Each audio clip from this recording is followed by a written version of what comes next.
This is me, your girl, up Scott. This is the Georgia Peach. We're gonna get in here with my guy Manly P. Hall, Jacob's Ladder that leads to the stars.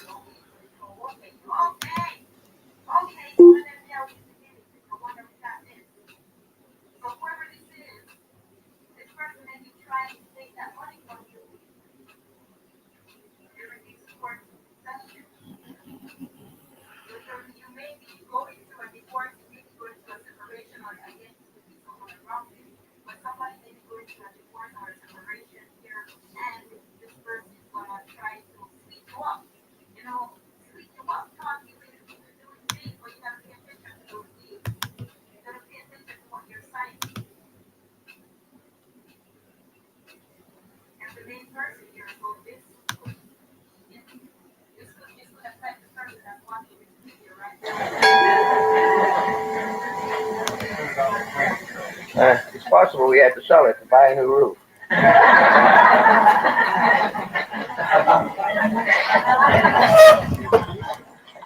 Well, the story of Jacob's ladder, as it is found in the Old Testament, opens quite a field of inquiry. We can't really hope to cover all the aspects of it, but we want to bring out a few of the points which have a bearing perhaps upon our own futures. In the first place, science today is completely physical, not only in its attitudes, but in its areas of activity. It assumes that the physical world as we see it, with the attendant celestial phenomena, is the reality. The physical problems are real. Everything else is speculation of some kind. Now we go further and further out into space. We come in contact with a variety of previously unknown phenomena, but it's all physical. It is all some kind of expansion to be conquered by scientific advancements, by the creation of newer and improved instruments of investigation, and by continual recognition of the scientific method. Without this method, we are seriously handicapped. Now, in anthropology, we are having a little trouble now with method, too, because the Darwinian theory is falling apart, and no one knows what to put in its place. But regardless of what we do, we are working in physical matter, with physical instruments, surrounded by something we don't understand. To the material scientist, the physical existence extends to the ultimate, absolute extremity of conditioned existence. It goes on and on and on, beyond all the solar systems and all the nebulae that we can possibly imagine. But everything is physical. It is all to be estimated by the vision of the beholder, supported by scientific equipment. So here we have a rather interesting problem. We take a chart, for instance, supposing we have a picture that a scientist takes of the solar system. We have numerous such pictures. They have them in all of the observatories and planetariums and all these places. It looks like just a flat map with one circle after another representing the orbits of planets, with various markings to indicate certain fixed stars that are valuable. But all of these markings are on a flat surface. They're in 1 or 2 dimensions at most. And in this 2-dimensional locking of pictographs of various kinds, we get no assurance or insight into what lies beyond. The ancients had one up on us. They recognized that there was something we didn't see, that we couldn't see under normal conditions, and that the visible universe is only a manifestation or a tail end appendage of something infinitely greater. Now, this infinitely greater has up to now defied scientific investigation, although every once in a while somebody lifts a corner of the mystery, takes a quick look, and drops the corner again. We do not know exactly what is out there, but it is becoming more evident that there is something beyond what we can see. If there is something that we can't see, then we are not in the condition to come to final estimations of the world in which we live. If we cannot see beyond the physical, and there is something beyond the physical, it becomes more or less probable that whatever that is that we don't see is the cause of that which we do see. This is an irritating thought, but still you can't completely disregard it. So we come to the idea that the ancients had, and we had ourselves down to the time of Copernicus and Galileo, that the physical universe was only a small part of creation, that the rest of it was just as real, but not within the range of our sensory perceptions under normal conditions. Occasionally, someone with an extra sense brought back information of great interest, but it wasn't possible to settle it down into science because it was another dimension and would not fit into the two-dimensional world of modern physical research. So gradually, there has come about a restoration of certain aspects of ancient learning. We are beginning to recognize that there were many very admirable scholars in ancient times who, if they were not psychic, at least had trained the intellect to the recognition of certain values. Now, to train a mind is very important, but what you train it for is still more important. If you train a mind to see only the visible, that is all that it will see. If we train the mind, however, to believe and to see that which is outside of physical matter, something that is not immediately tangible to the objective sight, then we can perhaps rationalize on a number of important points. And like the ancients did a great deal of this rationalization. Without the instruments, we could not function. Without the background of centuries of research, they did some of the most important basic thinking we have in the world of science. Pythagoras with his mathematics and Ptolemy with his astronomy were true great pioneers in the search for the facts about existence. Now, if we take it for granted that the physical world is only a part of something, that it is only the physical manifestation of a vast invisible structure, the thought is not as bewildering as one might think. Even physically, the magnitude of the universe is inconceivable. And if we wish to recognize that it is just more inconceivable than we thought, there will be a certain amount of interest on the matter. Now, in the ancient world, we find a gradual development of a law of analogy. As above, so below. As in the heavens, so on the earth. As in the sky, so in the body of man. As it is in the universe, so it is in the strings of a violin. The colors, the elements, everything we know are in orderly sequences. There is a tremendous series of symbols, each symbolizing not only itself but other things. And this was developed strongly in Asia and also strongly by the mystics of the Middle Ages in Europe. It suddenly became obvious, to some at least, that the universe was a great being and that man was a miniature universe. This analogy was the basis of most early research, and it is this analogy that has gradually faded away under the pressure of intense visualization of material things. Yet the body of man is not all of man, or he would not be worth considering. The body of the universe cannot be all of the universe, or it would not exert invisible laws upon visible things. Everywhere there is an indication that there is something beyond, something behind, and something greater than that which can be captured by the physical sensory perceptions. So this brings us now into the story of the ladder. The ladder, of course, is one of the most ancient symbols that we find in the religions of the world. The ladder of Jacob, upon which the angels ascended and descended, is only one of many examples. The same concept as that occurs in the Revelation of John, where we find suddenly the universe stratified into various levels, layers. We remember the night journey of Mohammed to heaven from the rock Moriah, where he goes through the orbits of the 7 planets, and they become the steps of the ladder. We find Ishtar descending through the 7 gates to rescue Amos, the divine in man.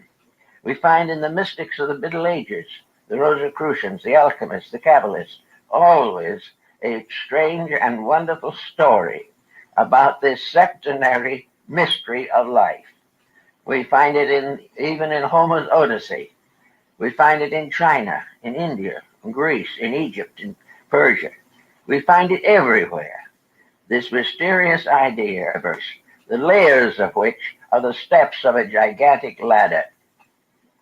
Now, this ladder, if we are to believe Hermes, the great Egyptian mystic, the thaumaturgist, of whose life nothing is known. But anyway, in his emerald tablet, Hermes declares that the above is like the below, the superior is like the inferior, the lesser is like the greater is like the lesser. All things follow one immense pattern. And if anyone can break the mystery of that pattern in any one point, any one level, he has the key to the whole mystery. So for centuries, men sought this key. Some believe they found it. There are many strange records of such discoveries. But gradually, the majority of human beings became discouraged, disillusioned, locked within the band of sensory materialism. They gradually came, in the end, to a blind mystery. They could go so far and no further, and that which they sought faded away into the unknown. So to save themselves from the continual frustration on this level, most thinkers have finally decided to accept the physical universe as the great mystery and spend the ages now and to come trying to solve step by step the chemistry, the mathematics, the electronics of the universe. Now, in this particular point, we have 2 very great texts to work with. We have a realization of this in the complete miniature of life, which we call the human being.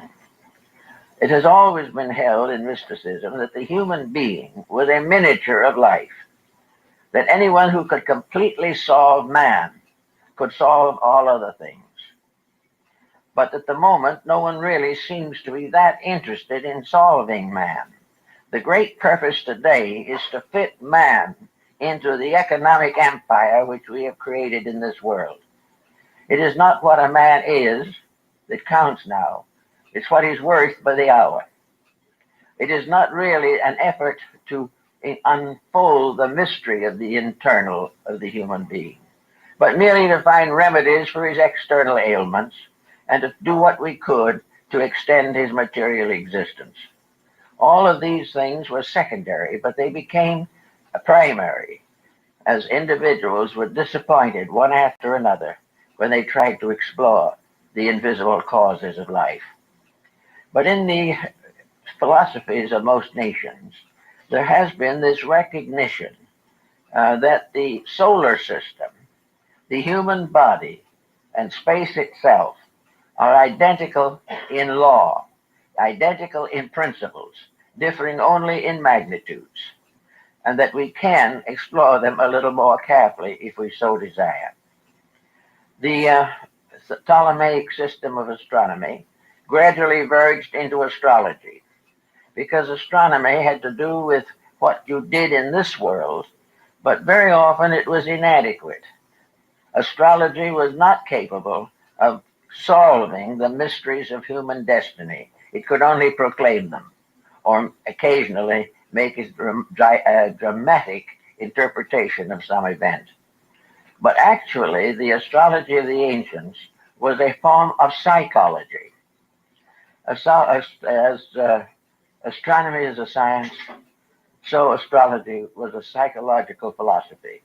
It had to do not with the visible forms of the solar system, but with principles mathematically, scientifically, and hieroglyphically set forth.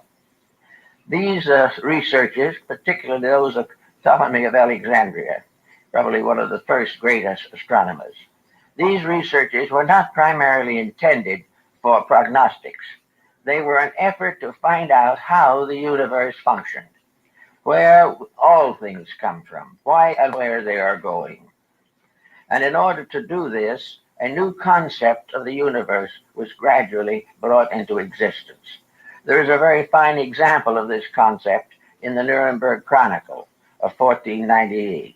This was the first encyclopedia and the first book of general knowledge, and the very beginning of it is this picture of the universe as it was to these people, mingling what they knew of science, but what was not yet scientific, and therefore got themselves labeled as superstitious fools by the more accurate modern researchers. So all the work of these older ones has been more or less downgraded simply because it is assumed that they had not sense enough to be materialists, and that the materialism was the final proof of intelligence. Well, we're in a little bit of a bind right now on this point. We're not at all sure today that materialism is the solution of anything. It only seems to complicate things until no one can solve them. But now we go to the picture of the universe, as it was in the Nuremberg Chronicle and in early editions of astrological works which preceded Kepler and Tycho Brahe. And we find what? We find a series that looks like of interrelating circles, looking very much like the rings of a target. These rings were concentric, and in ancient times, the Earth was placed in the center. And around the Earth, in rings, were the orbits of the 7 planets of that time, of which only 5 were actual planets. The Chinese had somewhat similar designs, but preferred to use squares and triangles. But this target-like solar system was the Placidian system of ancient days. It began on the face of the Earth, and a ladder ascended from the surface of the Earth to the extremity of the solar system, which to these people was the planet of Saturn. Above Saturn, they had the Empyrean, bordered on the inner hat, the world of the heavenly realms and regions, the abodes of deity. Therefore, there were these 7 rings, concentric circles, ascending in order from the face of the Earth, through the orbits of the Moon, and then Mercury, then Venus, then the Sun, then Mars, then Jupiter, and finally Saturn. This was the target-like design, which for hundreds of years completely satisfied the needs of a world devoted to inward growth rather than to scientific complications. Now, this target-like device, with its various rings, inspired a number of useful discoveries. Apparently, it impelled Pythagoras to discover the octave, or the mystery of musical harmony. It permitted him also to discover the principal chords, and by stretching a thread or cord from the face of the Earth to the upper end of the orbit of Saturn, he created a cosmic musical instrument. This has been reproduced in design and with diagrams of many values by Robert Fludd, the English Rosicrucian of the 17th century. Also, Fludd then took this design and laid it on the human body and came to the conclusion that the 7-fold division of Pythagoras was equally applicable to the physical structure of the human being, not only his composition, but his actual physical body. Little by little, therefore, this septenary system took over as a means of discovering the essential pattern behind life, to find out, if possible, what was good and what was evil, what was real, what was unreal, what was honorable, what was false. All of these things were involved in the 7 deadly sins, the 7 cardinal virtues, one of which in each case was attributed to the planets.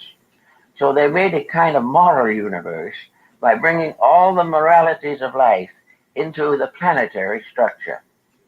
They also divided it into areas for continents. They divided the oceans from the land.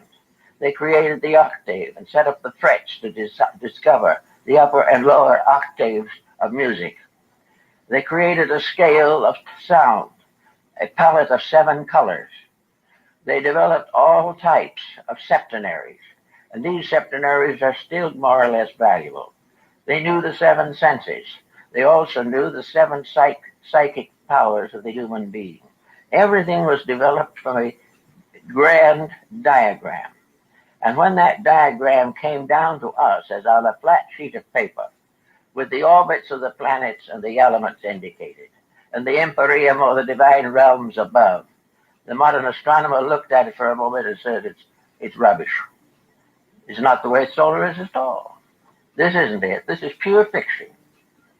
Well, it may not be fiction, for the reason that reality may not be physical. And no matter how far we go, or how many planets or parts of the universe we discover, we may not have the answer. So instead of ridiculing this old idea, some have taken it and created from it formulas for the reconstruction of life. Now we know that the ancient mysteries were the sacred institutions of knowledge. They were the universities. They were the gymnasium of education.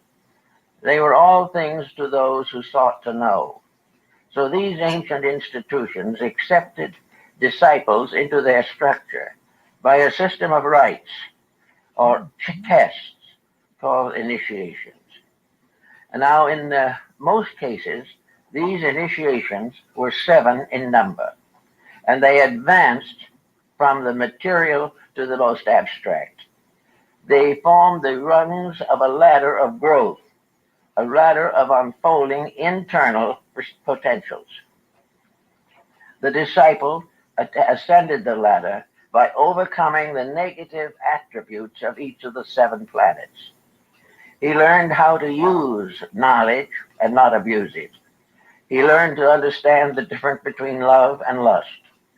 He also sought to understand the difference between education and knowledge. These things gradually developed in many countries. In Babylonia, the goddess Ishtar descends through the 7 gates to rescue the dying Attis or Adonis. The 7 different levels, like Muhammad, climbing the 7 rungs that fell from the sky, which led him up to the uppermost, and at each of the 7 gates was one of the 7 patriarchs of the Old Testament. But when he came to the 7th gate, so strangely enough, in a Muslim book, the guardian of that gate was Christ. Now all this has something to do with astronomy, because the ancient charts show these gates as parts of the orbits of the planets, the psychological universe lying behind the literal one. We find everywhere in the mysteries of Mithras, the steps. The Mithraic philosophy reached Great Britain, and there still in the great houses of parliament and law are the symbols of the ancient rites. The Templars' headquarters in London was a place of initiation with 7 steps. All of these things remind us that these steps represent qualities. These qualities each rotates around its own sun. The emotional universe rotates around the intellectual or mercurial world. Everything works in an orderly manner. Now we go into the human body, and this is what the Buddhists call the mysterious cave of 7 parts. The 7 parts are the organs of the human body recognized by the ancients.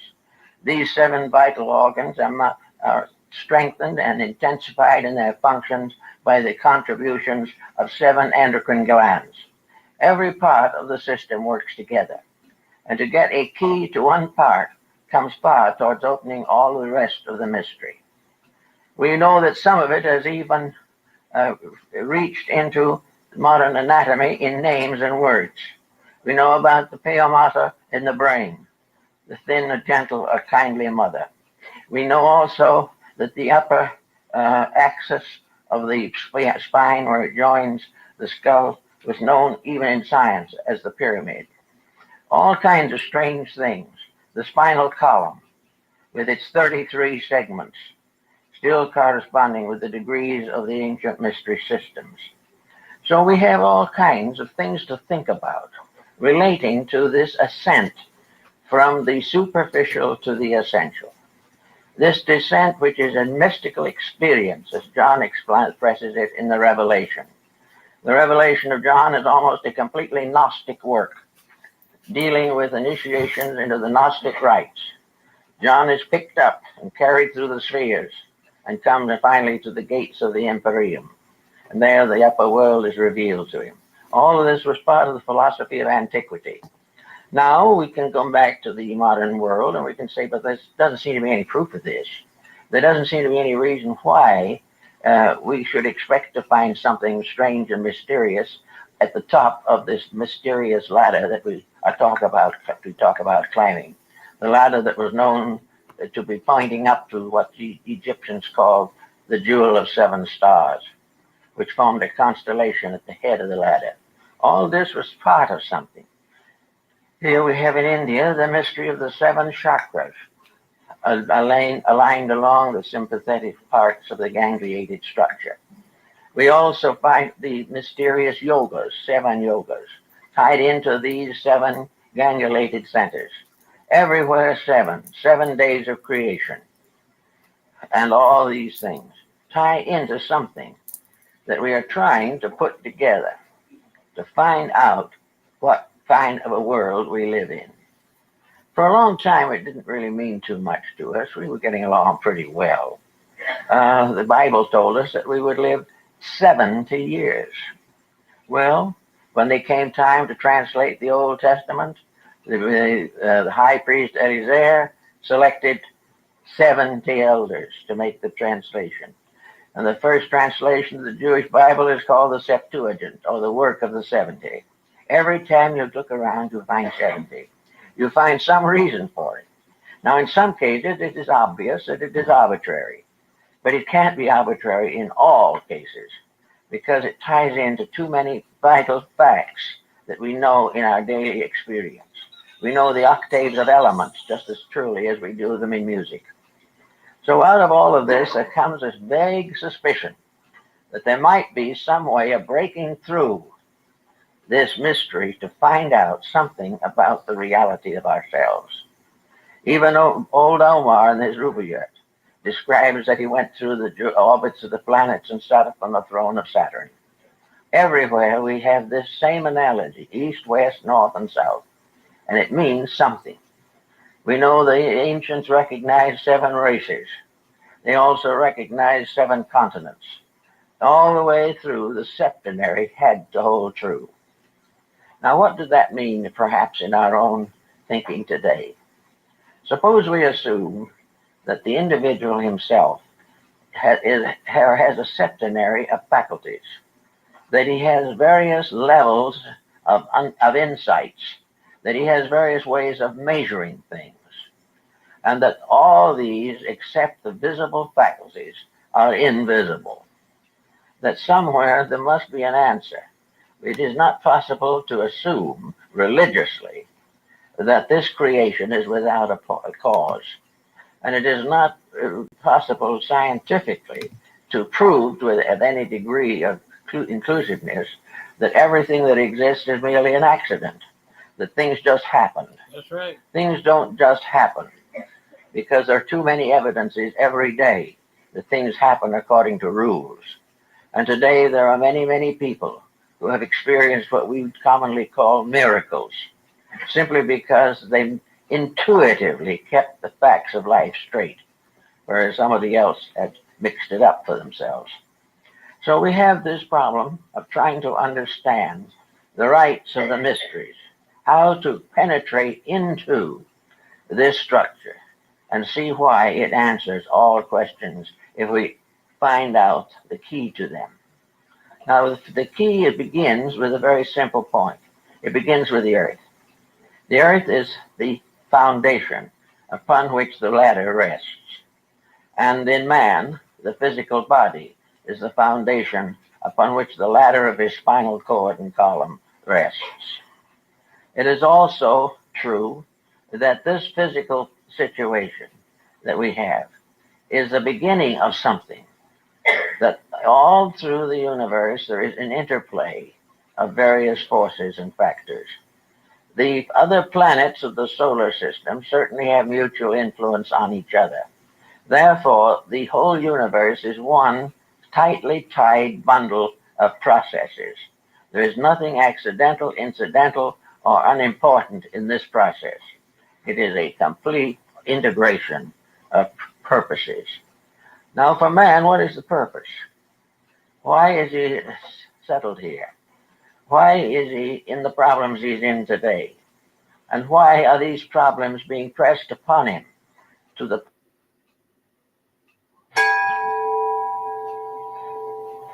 history of playing cards is still shrouded in a number of mysteries, but we'll try to outline what may be considered the most recent estimation by those who are concerned with them and by the general historians of playing cards in general.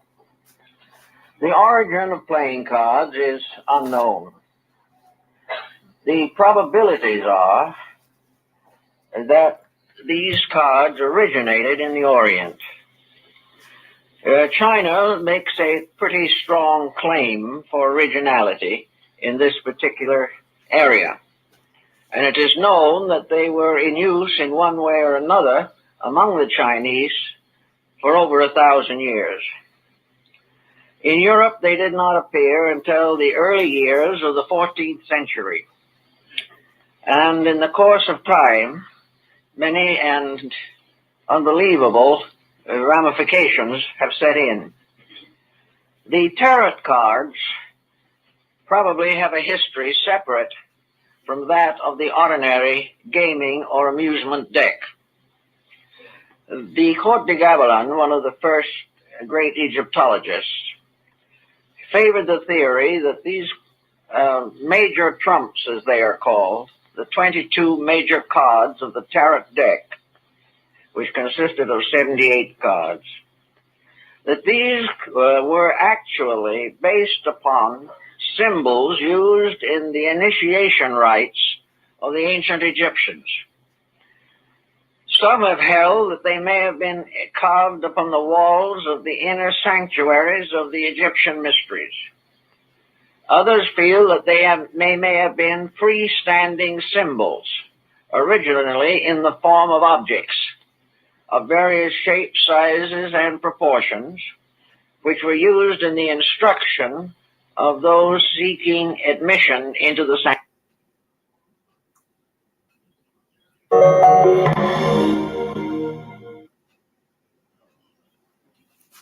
Hold on a second, y'all. I got something here for y'all.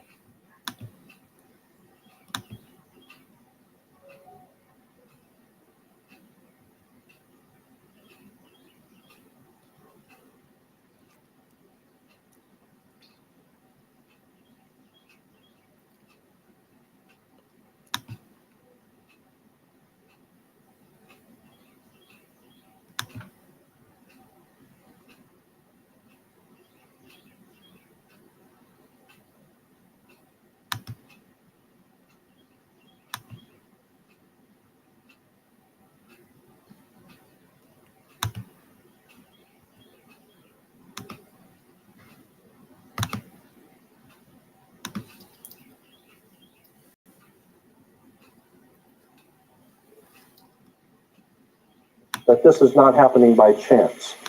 I believe these things are happening purposely, and I think that this government is allowing these things to happen, and in many cases causing them to happen purposely according to a plan. There is something called dialectics, Hegelian dialectics, we can get into later, But the whole idea is to cause people to be frightened. And in order to frighten people, a frightened and fearful people will do things for you. They will submit to you if they're sufficiently frightened. And so the governmental context of what I'm saying is that the government of this country wants people to be frightened. That's why they're continually turning criminals back out into the streets. They go in, they kill 15 people in a McDonald's. They get a $250 fine and a 3 years in jail, which is and then when we find out what actually happened, they got 1 year and the fine was commuted. And so they're back on the streets. They're turning murderers back onto the streets. There is no doubt in my mind that it is not because of loss of space, or they don't have the space for the criminal. They got space for you if you don't pay your taxes. The point is that they do not want, they want as much chaos in society as possible. It's a very simple. The World Health Organization came out a long time ago, and since then the FBI has concluded the same thing, that the truly criminal element in America is less than 1% of the total population of America are truly criminal element. 1% or less are the murderers, are the real serious criminals. Logic alone would tell you that if you put those people in jail or you put them to death, you don't have any more serious crime. Now what? Now you have very little need for the police department. You have very little need. The people now have more time to think about things. They don't have to worry about their children. They don't have to worry about their family. They don't have to worry about crime in the streets. Consequently, they can concentrate now on who's running this government, how fair are the equitable are the laws, and so therefore, it's better to keep people occupied. We've known that for a long time. That's why science. That's why politics is called political science. There is a method to controlling people. Politics is referred to as political science. It's a science. If you can keep people organized, keep people disorganized, frightened, fearful, broke, that's another thing. They want to keep you financially in a hole. Then people are subservient to you. You do not want people to become self-sufficient and have enough money that they don't have to listen to you. You need crime, and you'll see why. And I'll show you today why you need a lot of crime. You need to let criminals back out into the streets. They talk about something. If you think about the logic behind these rules and behind these new laws we have, it's absolutely insanity. A criminal goes out, he kills somebody, what do? They take the gun away from the criminal and they let the criminal go free. Then they say that there's just a proliferation of crime. We can't do anything about this crime that's out of control, the drug trafficking and all the killings going on and the gangs killing each other. But the point is that if you don't pay your income tax, or if you do something that's against the government, in the system of things, if you get out of line, they will find you. The IRS will find you if you don't pay your income tax. You can go into the Amazon jungles, and they will come down there looking for you. And if they have to spend $7 million, they're going to find you, and they're going to bring you back here and make an example out of you. So if they have the power, this is the most powerful military nation on the face of the earth ever devised by men. This nation is the most powerful military combine on earth. It has always been. And if you think about the time back in, 50 years ago in 1940, when the United States was a very infantile country, it didn't have all of the high technology it has today. And just within a couple of short years, it got its stuff together and was able to meet Adolf Hitler on the field of battle throughout the world, and was able to do a battle with the whole Nazi empire. But they can't do anything about the drugs and procurement. The problem is that they have total control over everything. So anytime you see things going on, just understand that the powers that be in this government want it that way. Franklin Roosevelt, probably most of you don't remember who he was. He was one of the presidents. Franklin Roosevelt made a statement publicly that I think is very important. He said that anytime you see anything happen in politics, you better understand it was planned that way. So anything that's going on in this country that you see that sounds crazy and lunacy, it's crazy and lunacy to you. But to those guys who are doing it, they know what they're doing. There is a method to the madness. I want to show you, and I think it'd be better if I just go on and begin with the slides, because I have so many of them, and I'll just stop and comment as we're going. Are we going to be able to? Well, I don't know. Let's see. Is that okay? Yeah. Okay. On the dollar bill, you'll see on the back of the dollar bill, you'll see the symbol on the left-hand side of the bill, which is Annuit Coeptus, which means our enterprise is now a success. Our enterprise is crowned with success. Annuit Coeptus. So you're saying, fine, so you have an enterprise and it's now crowned with success. What enterprise are you talking about? Novus ordo seclorum. Novus is novus, meaning new. Ordo is order, and seclorum is where we get the word secular, meaning the world. So it's new order of the world, the new world order. George Bush's new world order is now a success. But the problem is this was put on the dollar bill back in 1934. 1934 is when the Federal Reserve actually finally took total control of the United States monetary system, and that's when they said it is now a success, because this is a symbol. This is an emblem of a secret society. A secret society of Freemasons called the Illuminati, the German Bavarian Illuminati. They were a secret society founded in the south of Germany. They were called the Illuminati, the illuminated ones, the enlightened ones. They they connected themselves to another group of Freemasons in France, in the south of France, referred to as the Pierre de Sion, French Grand Orient Temple Masons. And so this symbol today, while it's on the back of a $1 bill, it is also incidentally on a document in the British Museum and in the Louvre Museum. Both have some of the original writings of that sect of Freemasons in Germany that are today on display. And on one of the documents, it has that exact symbol, Annuit Coeptus Novus Ordo Seclorum, and that was in 1774 that the Bavarian Illuminati drew up their plans for what they were going to do in America and how they were going to do it. And that's not that's not just from 1934. That goes all the way back to 1774, 1775. It's a symbol of a secret society. The triangle at the top with the light emanating from around it is Horus, the god of the ancient Egyptians. Of course, this is an Egyptian pyramid. You don't find pyramids in America, you find them in Egypt. And that pyramid is the symbol of the eye, was in the Egyptian religion Horus, which was the newborn sun. Every morning when the sun came up, his name was Horus. That was the solar divinity in Egypt. Horus was God's son, the light of the world, who is risen. He is our risen Savior, our risen. And so Horus was referred to as God's son, and that's why the light is emanating from around, because it's the sun. The sun is a round eyeball of God. The ancient Egyptians believed the pupil of God was the sun, and he's watching you. And therefore, the sun was very bright. And so today we even say someone who is extremely intelligent is brilliant. They're bright. And that's why God is, of course, the most brilliant of all. Therefore, the sun is the most brilliant because it's God's eye. All right. Anyway, there are 13 layers on the pyramid. And the 1776 at the bottom is 1776. A lot of people think it's because of the country being founded in 1776. It has nothing to do with that. As I said, this is on a document published back in 1774, 75, and then in 1776, the Roman numerals appeared on it in Europe. So what it amounted to is that the 1776 was when this secret society actually formed itself into a secret society and put itself into operation. Like any other secret society or fraternal order, there's a few years in the formative stages.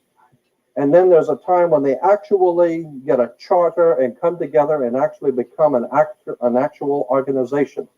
And then they get a charter from the government and they actually are a legal organization.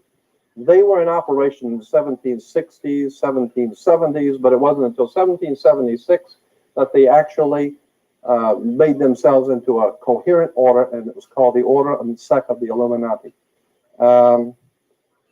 They were the basis for what we call today in our country the Bavarian Illuminati was the basis for what we call today the Colombian faction. The Colombian faction of the Illuminati came here right after this government was formed, and that's where we get today Columbia, this Columbia Space Shuttle, Columbia Movies, Columbia Television, Columbia Records, everything, Columbia University. As a matter of fact, Columbia TV, Columbia Broadcasting System, CBS. What is the symbol for CBS? It's the all-seeing eye of CBS. It's the Colombian faction of a secret society that calls themselves the Colombians, and that's why our government is in the District of Columbia, because these guys own our government. They print our money, and they own not only the government, but they own you. You are their property. As a matter of fact, when you're born, your birth certificate, and on the bottom of the birth certificate, it says the Department of Commerce. It is a property of the Department of Commerce because you are nothing more than a piece of commercial material. That's why if you're out of work, you don't go to the unemployment office, you go to the office for, what is it called, human resources, because you're just a human resource. So in other words, these guys print the money, they run the country, and they own you. And they own everything around it. And so they make the laws, and that's why they can decide who can kill who and who can get away with who and who can get away with whatever, because they make the laws and they decide. All right. The new order of the world, our enterprise is now a success. As I said to you before, there are 13 layers in this pyramid. There are 13 letters in Enocoeptus. We'll get into that, all of this symbolism later. But 13 is a very important number to this secret society. The 13 stripes, the 13 stars here, which make up the Star of David. The 13 berries, the 13 leaves, 13 arrows. There are 32 feathers here and 33 feathers there. Everything is done in sequence of 13 because 13 is an unlucky number. That's why we say 13 is an unlucky number, because the reason why we say it's unlucky is because it is a divinely inspired number. It has to do with God in the heavens, and therefore it's unlucky for you. And it's not supposed to be used by you. 13, of course, is based on, this is what we call Masonic symbolism. Freemasons designed this dollar bill. Everything is done in sequence of 13, and again, I draw your attention to the fact that you have 13 stars here, which collectively make up the Star of David. There's a reason why. Here on the dollar bill, just to show you how clever these guys are and how crafty they are, on the $1 bill at the top, you'll see this little image right here. I think I can make that. This is just an enlargement. This is an enlargement from a photocopy machine, so it's not really that clear. But if you blow it up from an actual photograph, you'll see it as it's a little owl. It's a symbol of the Bohemian Society. The Bohemian Society meets in California on the last 2 weeks of July of every year. The Bohemian Society is another secret society that was spun off of a larger secret society. The Colombians have a little fun club that they meet for 2 weeks out of the year in Northern California, and they're called the Bohemian Society. They meet in something called the Bohemian Grove.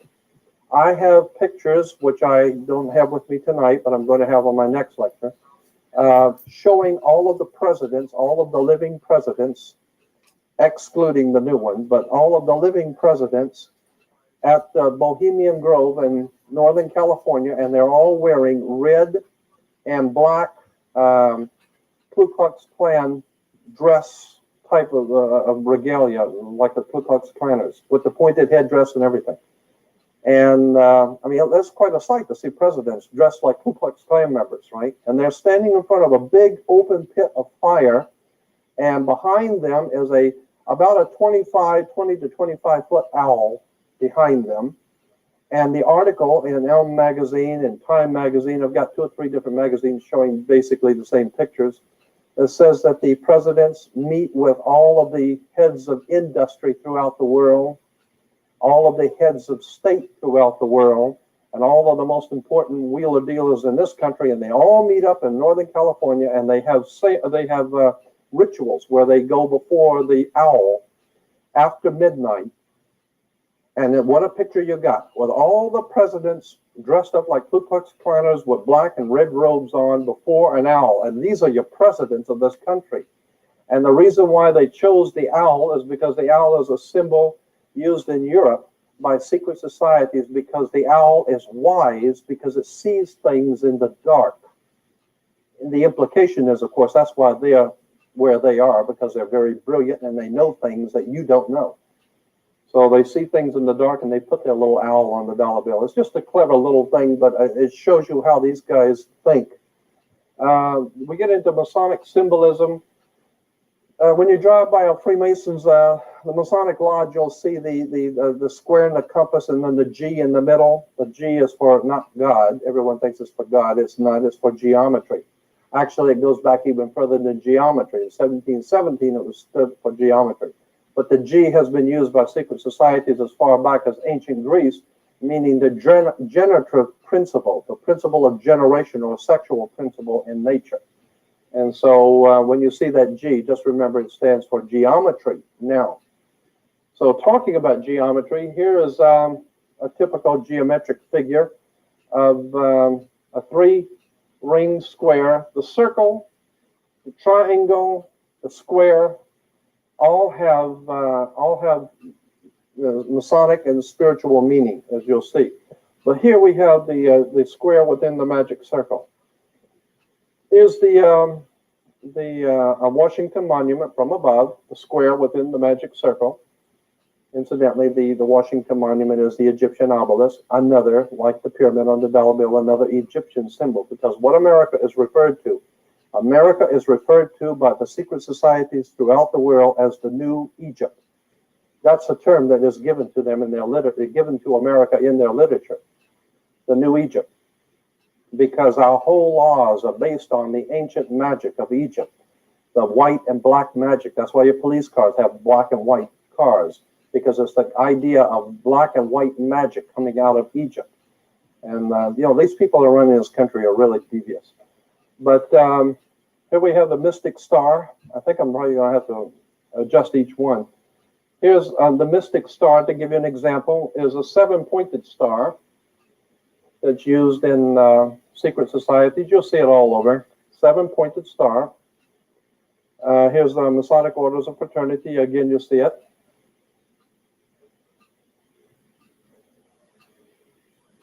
Golden Dawn, Enochian magic. Incidentally, as I said, this whole thing is going to be like a shotgun attack. I'm covering a lot of stuff. But the old symbol of John Wayne in the movies, remember in the old movies when the pilots were taking off on the aircraft carriers, you'd always see the military doing the thumbs up signal, when the planes were getting ready to take off, the thumbs up. Well, that thumbs up signal was developed for America by Aleister Crowley, one of the most master magicians the world's ever known. And he also developed for England, for Churchill, the victory sign, the V for victory. The V for victory is from the Jewish Masonic symbol for benediction and life. You'll see that in a few minutes too. But just to show you that symbols and emblems don't just happen. They're for a reason. They mean something. Again, we go back to the seven-pointed star. And California Highway Patrol, wait a minute, there it is. California Highway Patrol uses a seven-pointed star. It has to do with the Enochian magic. And it's a magical symbol. The seven, of course, is the same seven, but the reason why we have 7 days of the week. The synagogue have the 7-candle lampstand, the 7-rayed kingdom. Everything is done in 7. It's a very important number. Here's a double cross, which was Roman Freemasonry. The double cross, which is Eastern, what do you call it? The Russian Orthodox, the Greek, and the Eastern Orthodox Church uses the double cross, and it's appropriate because that's exactly what we're talking about here, a double cross. If we understand where that word came from, double cross implies that you've been deceived or been cheated or something. It's a symbol that means something, and I'll show you how it is incorporated into politics. Double cross like here, and of course on Exxon you have the double cross And I had a letter from the Exxon Corporation asking them if that was the double cross of Eastern Freemasonry, and they said yes. That's why we did it that way. So, I mean, they don't mind telling you if you are smart enough to figure it out. They'll tell you that you write them, and they'll be very honest with you. Here's interesting.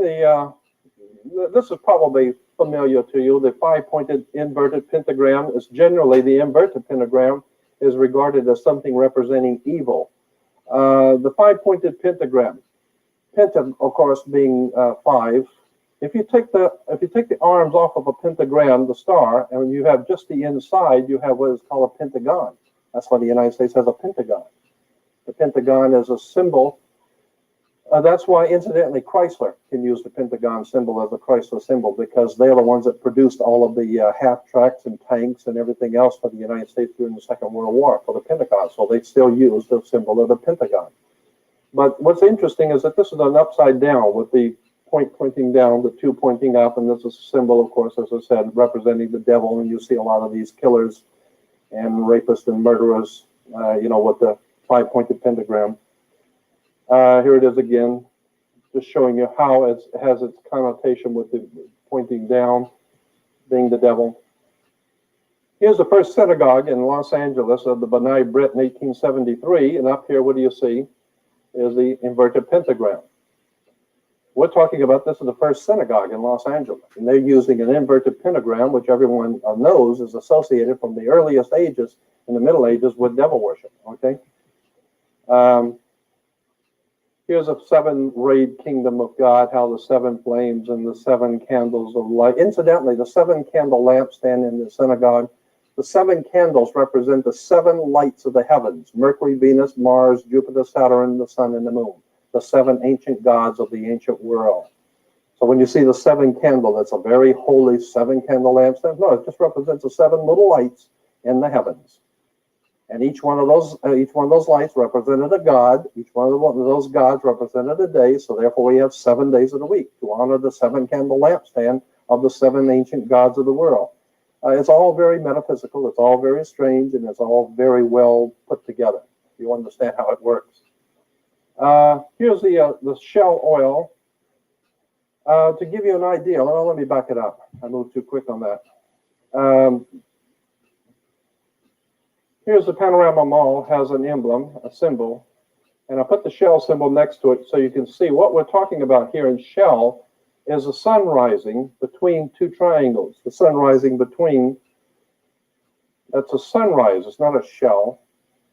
Just like the Toyota, you see the sun rising, and I wrote a letter to the Shell Oil Corporation, and I sent them pictures like this, and I had some extensive research material I sent with them and said, is this true? Is this not, in fact, a shell, but it is a sunrise, which is a symbol of a secret society in Europe, and it is used in this way? And they said, yes. They wrote back and said, yes, it is a secret society symbol. It's been used for the last 100 years.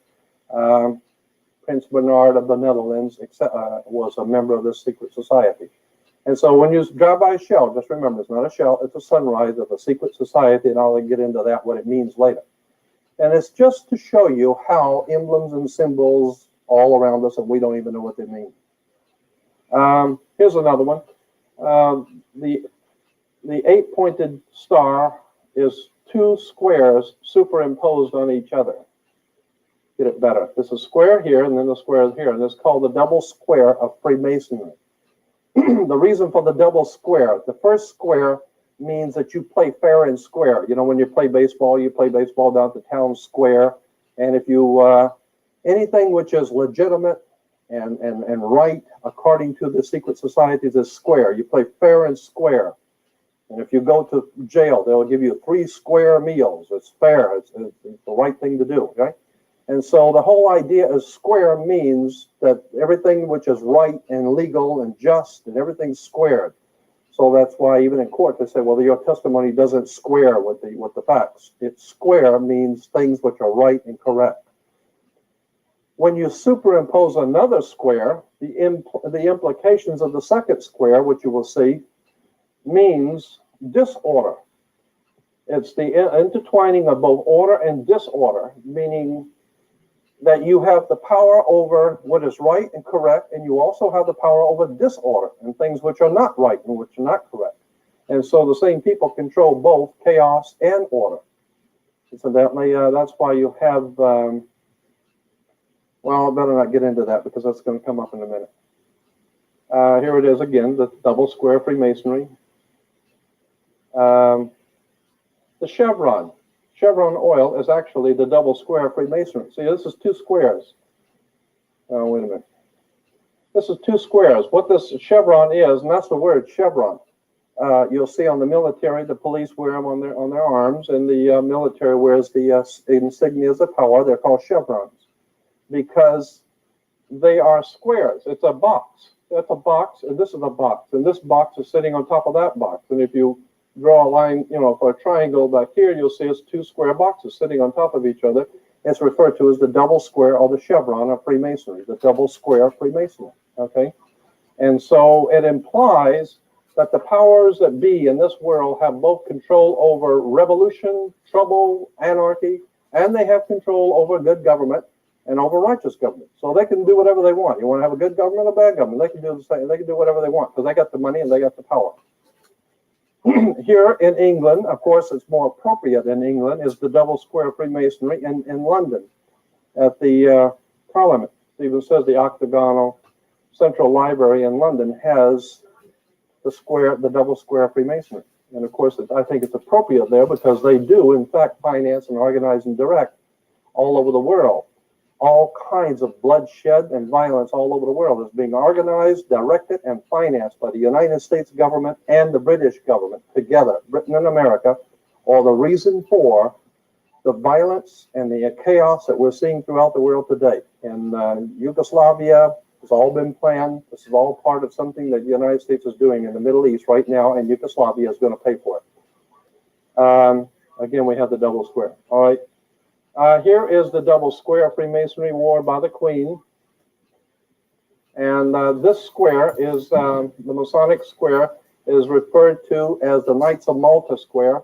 This one is the British square Freemasonry. The Knights of Malta, you'll see it's like four little triangles coming together, but they don't actually have a point in the middle. It's just a round or a nothingness in the middle.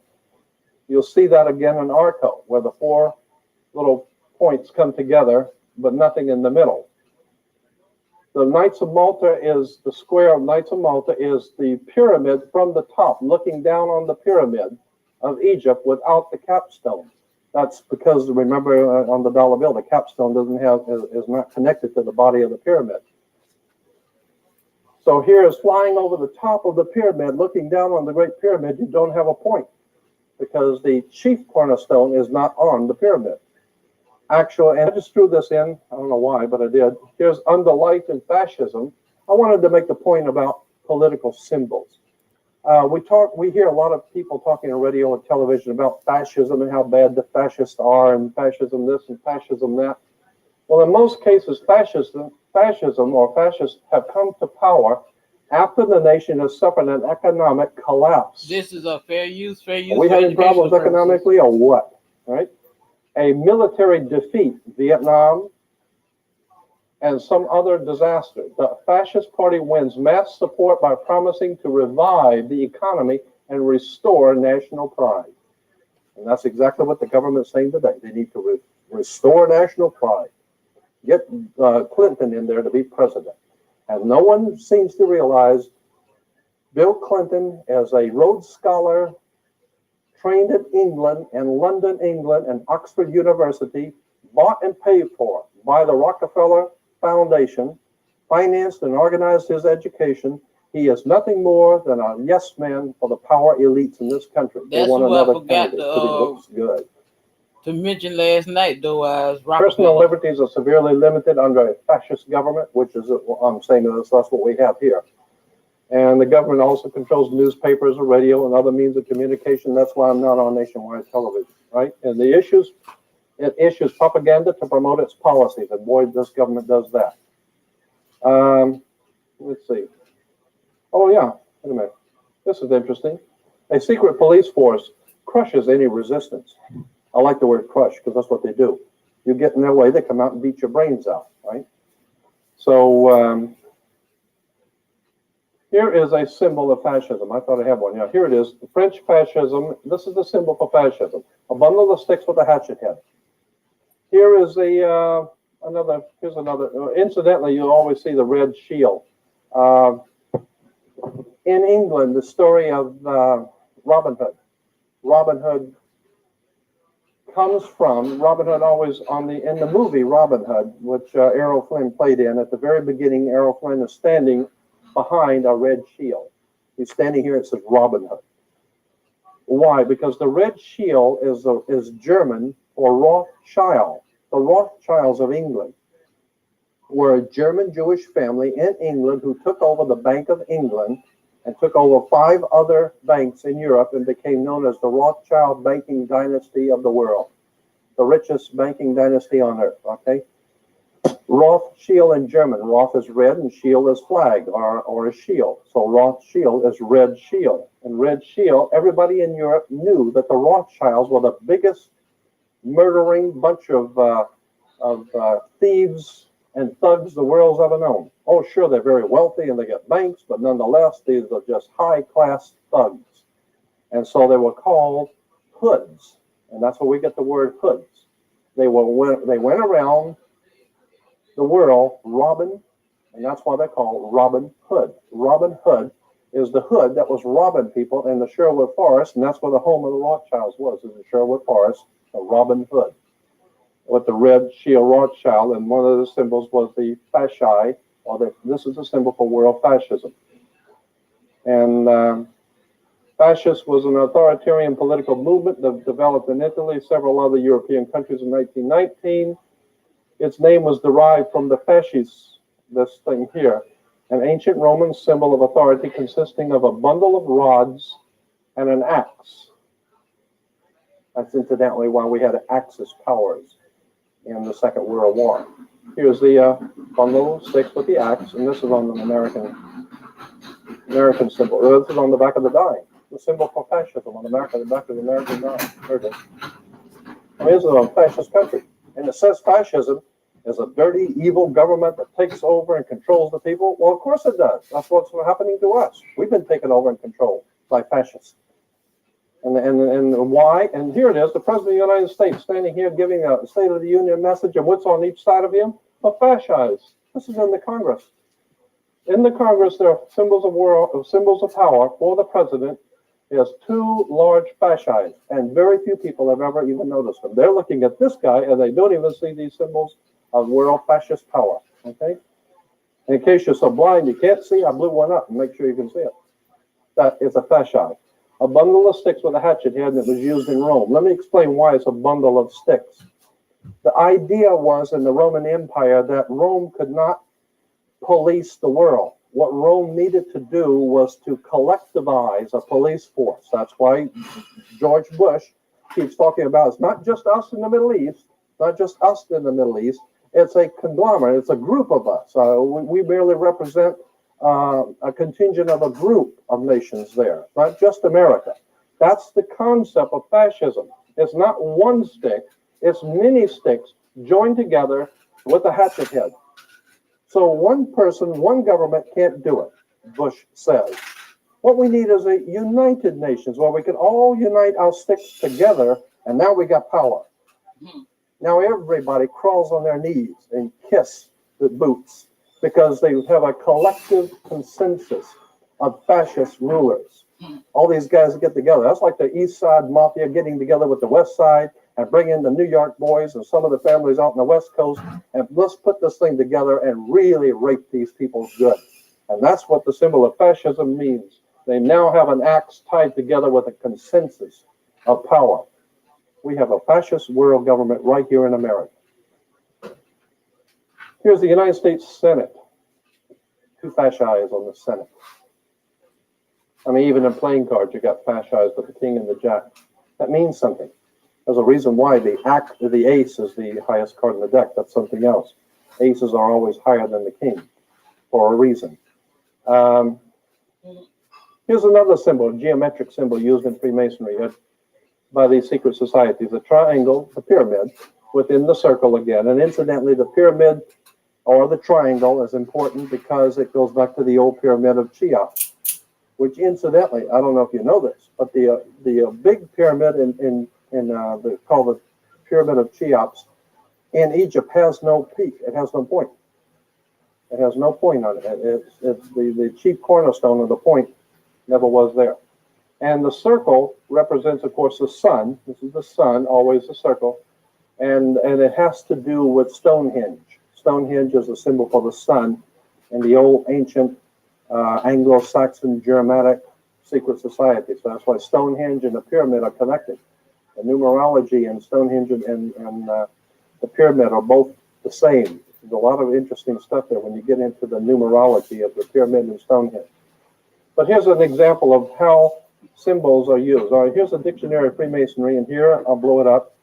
You'll see the triangle and the circle again, and here's the cross and the crown, and we'll go through that in Holy Bible, and the G again for God, which is actually geometry. But this is the triangle and the circle, okay? It's because of the triangle and the circle here. And it has to do with God. It's a symbol of God. It's used in Freemasonry. It's, again, we'll go through. Here's the Bible, Star of David, and up here at the top. Oh, and here it is. But over here on the bottom, it's called the Royal Arch. You may have heard of that in Freemasonry, the Royal Arch degree. And there it is again. And here you'll see it used in churches. The School of Theology at Claremont. Yeah. You see it right there? Used in churches because Claremont School of Theology is a Masonic college. It's financed, organized, and directed by a secret society in Europe. Yeah. And but people don't realize that because it's a church. It has to be holy. And there's nothing holy about it. This is a very powerful secret societies operating throughout the world behind our government and behind governments throughout the world. And they have tied themselves in and set up what they call a religious establishment. And the religious establishment is nothing more than a front man for a very powerful secret societies operating in the world. So they may look holy, but you better do your homework. There's more to religion than meets the eye. Here's the King and Queen of England with the triangle and the circle above them. And incidentally, this is a whole different subject of the British royalty. The reason why we call them the royal family comes from Egypt. Osiris, Isis, and Horus were the original trinity in Egypt that was referred to in Egypt as the Holy Family, the royal family. That's where they get the royal family, because of the triangle, the pyramid of Egypt, with God's son, Horus, rising. And so there's nothing holy about these people at all, okay? And when the King of England, interesting, when the King of England becomes king, the Archbishop of Canterbury, like we have our religious, I don't even know who it is, but when the King of England is crowned king, listen to what the Archbishop of Canterbury has the king say in his inauguration ceremony. Prince Charles, if he becomes king, incidentally he won't, but if he did become king, would say upon taking the throne, the Archbishop says, "You are now being crowned King of England for Jesus Christ. You are sitting on the throne of David for Jehovah, the God of the Old Testament. You are, in fact, Messiah waiting for, or Shiloh, who is waiting for the Messiah to come back. So you are going to rule God's kingdom until Jesus Christ comes back." That's what the king is told in his initiation rites. The King of England sits on the throne of the God of the Old Testament for Jesus Christ. He represents God's kingdom. And of course, we understand that God's kingdom is going to unite the world in some wonderful paradise condition. And therefore, the England is referred to as the United Kingdom. So this is it gets very, very interesting when you see where royalty comes from. They actually believe that God put them there. They're a holy family. But the whole thing is based on Egypt, pyramids, triangles. Give you an idea, El Salvador has the triangle, and they have the circle and triangle. Incidentally, let me go back here. There's a little thing, I'm going to have to get into that on my next one because I don't have any slides to really show you, but there's something called a Phrygian cap of liberty. It's a cap that the old French Illuminati Freemasons wore when they overthrew the French monarchy and the French Revolution. You'll read about it in school the French Revolution. Those guys who actually overthrew the French government and the French Revolution, they all wore a little cap. It was like a stocking cap, a red stocking cap. And that was a symbol of something called the Phrygian cap of liberty. It goes back to the ancient Roman societies in ancient Rome. And I'm not going to get into it because it's a very interesting subject on this Phrygian cap of liberty. You'll see it many times and what it means. But the point I'm making here is that the triangle is within the circle, even in Nicaragua. And wait a minute, I'm missing something here. Nicaragua and El Salvador, right? And those are the two countries we had a lot of trouble with in war down in Central America because of this symbol here. That's what is causing the war, is the symbol in the middle. It's called a Phrygian or Phrygian cap of liberty. Just shows you how the triangle and the circle is used. Here's another symbol of Freemasonry. On the Bible, you'll see the cross and the crown. The cross and the crown, of course, is the cross of Jesus within the crown of salvation or whatever. But if you go back to Freemasonry again, you'll see the cross and the crown.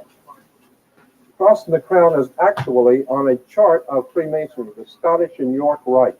We have two rites of Freemasonry in America. The two most important ones are the Scottish and York Rite. The York Rite comes from England, York, England. And when the York Rite came from England, and again I'm saying that this is like a shotgun effect. I'm just making you aware of some interesting little connections. We can get into all of this later. But the York Rite comes out of York, England, and the Duke of York. Prince Andrew is the Duke of York.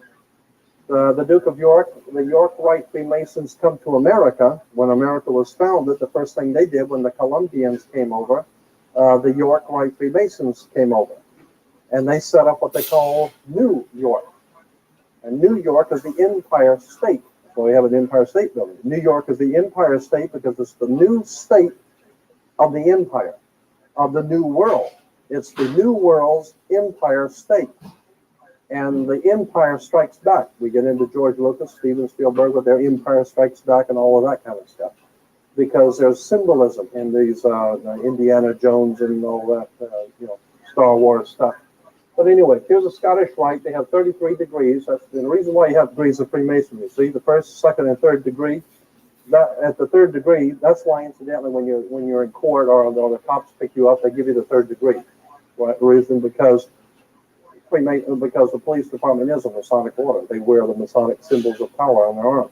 Incidentally, that's why they call the armed forces, because they use their arm to teach your brain job.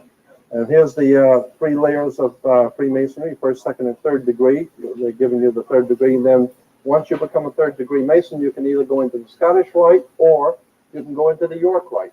The Scottish Rite is referred to as the Egyptian Rite. Everything that they teach and believe is based on Egypt. Or you go into the York Rite and everything they teach and believe is based on the old York order, which is supposedly called Christian.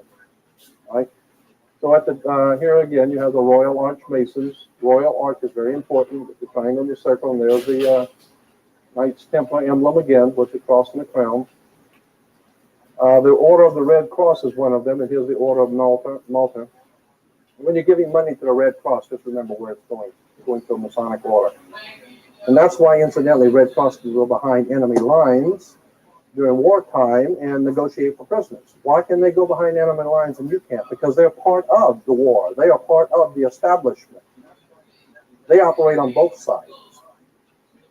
So we got Royal Arch Masons with the triangle, representing the pyramid within the sun. We got the Red Cross, the Order of Malta, and that's why Bush went to the island of Malta. They have this summit, and the summit is the top of a mountain, and the pyramid is the old mountain of God. And here's the York Rite with the Order of Knights Templar again.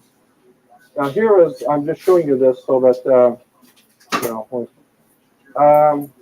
here is the, again, it says the pilgrimage to Virginia of the Knights Templars with the cross and the crown and the Star of David with the Masonic handshake. That's the Knights Templar Masonic Order. And here it is on the Watchtower Society of Jehovah's Witnesses. So a lot of people, poor Jehovah's Witnesses, they have no idea in the world that the man that founded their order, Charles Tez Russell, was in fact a York Rite Freemason. He was financed out of London, England by Lord Philippi de Rothschild. His money came from England to found an order called British Israel Freemasonry. He is nothing more than a Freemasonic conspirator to help the masters in England take over our banking system and our government and have everybody prepared to crawl on their knees and wait for God's kingdom, and Jehovah's going to come and save you. Don't bet on it. Cross and the Crown Lutheran Church. There's many places. Kingdom Identity Ministries. We got the Cross and the Crown. It's found in different churches throughout. Here it is again. All these are like what am I trying to say? A catalog for religious symbols. And here's a grinning Cheshire cat with his and he's got the cross and the crown. So when you go to churches and you see this cross and the crown, just know there ain't nothing holy about it. It don't represent nothing holy. It represents a very powerful secret society. Same people who are printing your money are directing the churches. Freemasonic orders. Here's Christian Science, cross and the crown. Mary Baker Eddy's husband was a Freemason in Germany. He was connected to the cross and the crown, the York Rite. You find it everywhere. And I'm just making a point, and the point of making many things that we see in churches we think are religious. We haven't got the faintest idea where these churches came from and what they mean. Here it is on church rings, commitment to Christ, and what they have, Masonic symbols on the. Anyway, here's right here in Pasadena, the Methodist Hospital right over here. We're walking distance. Methodist Hospital, Southern California. Masonic emblems from Europe with the cross and the crown. And they're called, incidentally, those this is interesting. Those Freemasons who are operating out of hospitals are referred to as Knights Hospitallers. They are the Knights Hospitallers. They're the ones that have control over the health in America. The American Medical Association, the American Health Associations, all hospitals come under the Knights Templars, or what they call the Knights Hospitallers. So when you hear all this crying and complaining on the news by the politicians talking about the absolutely prohibitive cost of medical care, what they're saying is our brothers in the Knights of Hospital, the Knights Hospitallers, need some more money. So they're jacking up everything. We're being had. We're being had by some very powerful secret societies that control our very life. Everything we see, everything we hear, our food is dominated by them. They're putting chemicals in our food. They're killing our people. They're beating people up in the street. They don't really care. These are fascists. They don't care a thing about Y'all you hear that, or anybody else. They have only one thing in mind, and that is the direct control over the human race. It's called the New World Order. Here's a community Bible church over in Van Nuys, off of Van Nuys Boulevard. Incidentally, you'll see pyramids all over it and triangles. And here's the front. And inside, you can't see too well. I got to do a better picture of that. But anyway, it's the cross and the crown. Santa Anita Apostolic Church, cross and the crown. It's right here on the Santa Anita Boulevard.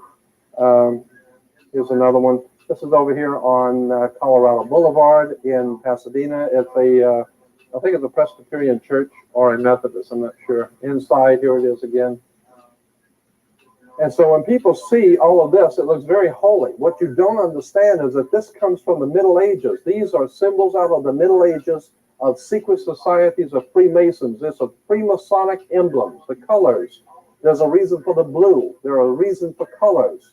There's a reason for the symbols. It hasn't got a thing to do with the Lord. It hasn't got anything to do with anything holy. These symbols come out of the Middle Ages, out of Germany and France and Spain and England. And as they move into our country and taking over, Series of wonderful, optimistic remarks about all the different signs and their peoples. Please forgive me. We are not here this morning to say how wonderful we are. Everyone knows that already. We are fully aware of our achievements and our accomplishments. What we are looking for at the moment is weakness. We are looking for our mistakes in order, if possible, to correct them. We are looking for the things we do not do well, the infirmities and misfortunes which burden us. These constitute our problems, and our problems represent achievements yet to be made, whereas our comforts and conveniences perhaps bear witness to the adjustments we have already accomplished.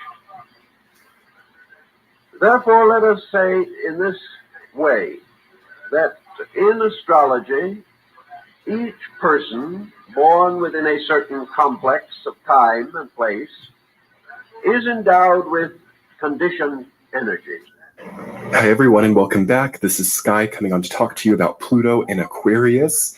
In this first installment of this, I suppose, mini-series of videos, I'm going to just be talking about the overview of Pluto in Aquarius, specifically the transit of it from March 23rd, 2023 until June 11th, 2023. As many of you probably know, we have Pluto entering very briefly into Aquarius before it will retrograde back into Capricorn, when it will stay in Capricorn until, I believe, the end of November of 2023.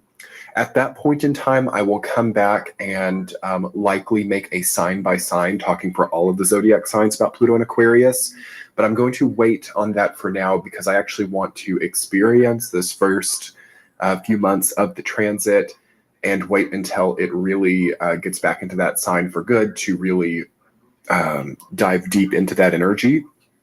But nonetheless, I wanted to make an offering about it for the first entrance that it will make here in the beginning part of 2023 from March until June. So yes, I'm very excited to be talking about this. This will be a very simple stream of consciousness. So by all means, feel free to enjoy some tea with me or whatever you like as we just talk for a little bit about what some of these changes for Pluto and Aquarius may mean. So creativity, okay? Creativity is very powerful. Pluto has been for so many years, since 2008, in the sign of Capricorn in Saturn's sign, which is about traditional constructs, okay? About the status quo, about ways to contain and condense and confine problems or fears into, I suppose, power with Pluto. Pluto is always about power. It's the natural ruler of Scorpio. And it, as a planet, tends to indicate where someone's personal source of power is in their own natal chart, and also where someone can find their ego and find their also natural gravity or natural substance as a person. When it changes signs in the transits, it's a generational change. So we move probably from the largest sense of societal overtone whenever Pluto changes signs. So since 2008, it's been a very monetary, economic, also ancestral and status-oriented societal overtone. As Pluto moves into Aquarius, however, it will become, I think, a lot more creative isn't even the right word, but unconventional and for some youthful. I've been talking around this since the time actually of late 2020 when we had the Saturn-Jupiter conjunction in Aquarius. That foreshadowed the energy of Pluto in Aquarius. And since then, so really since about early 2021, the last 2 years, there has been a transition taking place, I feel, at both a very physical, material, societal level, and then also at just a more of a pure form energetic level regarding certain motivations, regarding sources of power, regarding substance and energy in life. So for everyone, for all signs, Pluto moving into Aquarius on March 23rd, automatically, I feel that we will see a condensing of some of the previous worries, some of the previous also grids or purposes or long-term movements may be placed to the side, and a new feeling, a new motivation, a new grid, a new purpose will come in for a lot of people. And this may have even been foreshadowed as far back as early 2021. So if you can understand what new goals, what new motivations, what new sort of inklings of personal self-substance has come into your life since then, you can have a leg up during this time and really start to, I suppose, mobilize your life to support some of these new motivations. So bringing that down to a slightly more mundane level, one of the most important things I'm feeling for Pluto and Aquarius, this first foreshadowing of it, this first entry point of it for these few months, is having the space to actually perceive of change and to perceive of greater morals in your life. And I've been kind of talking about this for quite a long time on this channel, but this is going to take on an entirely different context, connotation. This feeling of like distractions or small level repetitions being very good for some people, but also kind of like holding others back. So organization is very important, and also a sort of creative ability to create systems in your life. So I feel that people can't just plow forward in their life and think, I'm going to do everything all by myself. I'm going to just completely not have any help. Pluto in Aquarius means that we need more assistance and we need more teamwork, okay?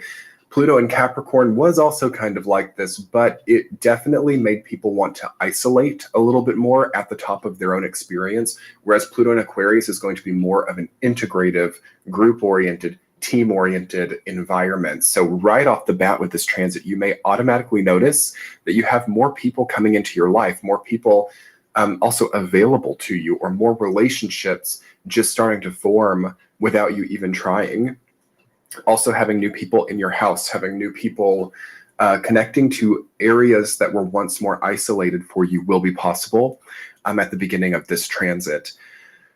Also, there's going to be a change in greater power momentum. So what previously might have been like seen as powerful, like I suppose certain monetary systems, certain governmental systems, legal systems, that's not going away. But I do feel that there's a lot more of a shift towards like populism potentially, which can be certainly a problem.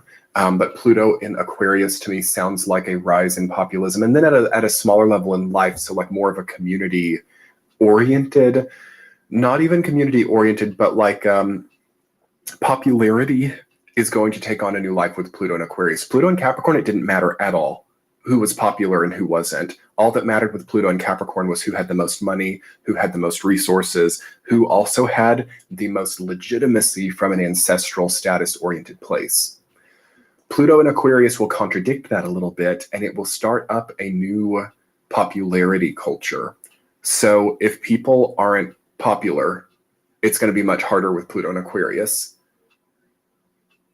On top of this, because I think this has already kind of been coming in for quite a while, honestly, since like 2017 or 18, there will also be people who try to fake popularity, or people who try to like kind of hold spaces that are maybe not really authentic for them. So Pluto in Aquarius also, the hard part about it, what I'm understanding, is like pretending fakeness, or basically saying what other people want to hear. So knowing that you're in a group of people who favor a certain leaning, and then presenting yourself as that leaning, even if it's not authentic, just to kind of like have a calm correlation with people. There's then a blurry line between that and authenticity, or that and, lying or fakeness. I feel that the entire like construct, for example, of lying or sort of blurring reality becomes the PowerPoint for Pluto and Aquarius. And also I see a huge amount of people basically like employed to keep secrets, or employed to find secrets, like maybe a big rise in the use of like private investigators, as people kind of try to undermine each other based on the presence of honesty or not in certain situations. So the theme of honesty, I think, takes a hit, and has ever since like Pluto and Sagittarius in this greater cycle of Pluto. Whereas with like Pluto and Sagittarius and Capricorn, for example, it was more like stepping out on a limb, and more of kind of just like a liberated feeling to present in a different kind of way. Now with Pluto and Aquarius, I feel that it does become more identitarian, and it's harder, okay, to shed certain identity connotations. And I think because of this, there's going to be a large entrance of like separatism, where people don't want to like have any identity, or where people are afraid to really assert any kind of identity because of how it splits them away from then other people. So universalism, which Pluto will eventually get to like 20 years from now in Pisces, where universalism becomes very powerful, and this kind of divisive identitarianism will then be a fad in the longer term. But this is a 20-year cycle, and 20 years is a very long time in a human life, and it's going to probably be very concerned with themes of identity. And how is that going to come about? Of course, that will likely be through social media. So social media is something that is so well poised to consolidate with Pluto and Aquarius. Also, anything relating to the digitalization of anything powerful. So currency, I suppose also like communication systems, which I mean is already here. Pluto and Aquarius there could be something really crazy like the mailing system being like moved away from and like not even being available as an option. I'm not predicting that will happen, but there could be something like that has already actually kind of happened, even though it still exists. And it's not like it's going to totally go away, but I feel that certain like more traditional ways of doing things, so writing letters, using cash money, writing checks, all of this kind of like, I suppose, older world stuff will probably really take a hit with Pluto and Aquarius, but because of how much it taking a hit, how much it takes a hit, it might also like become more popular for separatist cultures. So separatist people might like revert back to using like checks and cash money instead, and like totally getting off of like the centralized cryptocurrency, or totally getting off of the credit cards. So I see some people doing that, but that's very reactionary and it's very much a counterculture. The larger universal thing, especially embraced by like the younger generations, I think will move to embrace a life completely dependent on the electrical grid and completely dependent on also digital systems.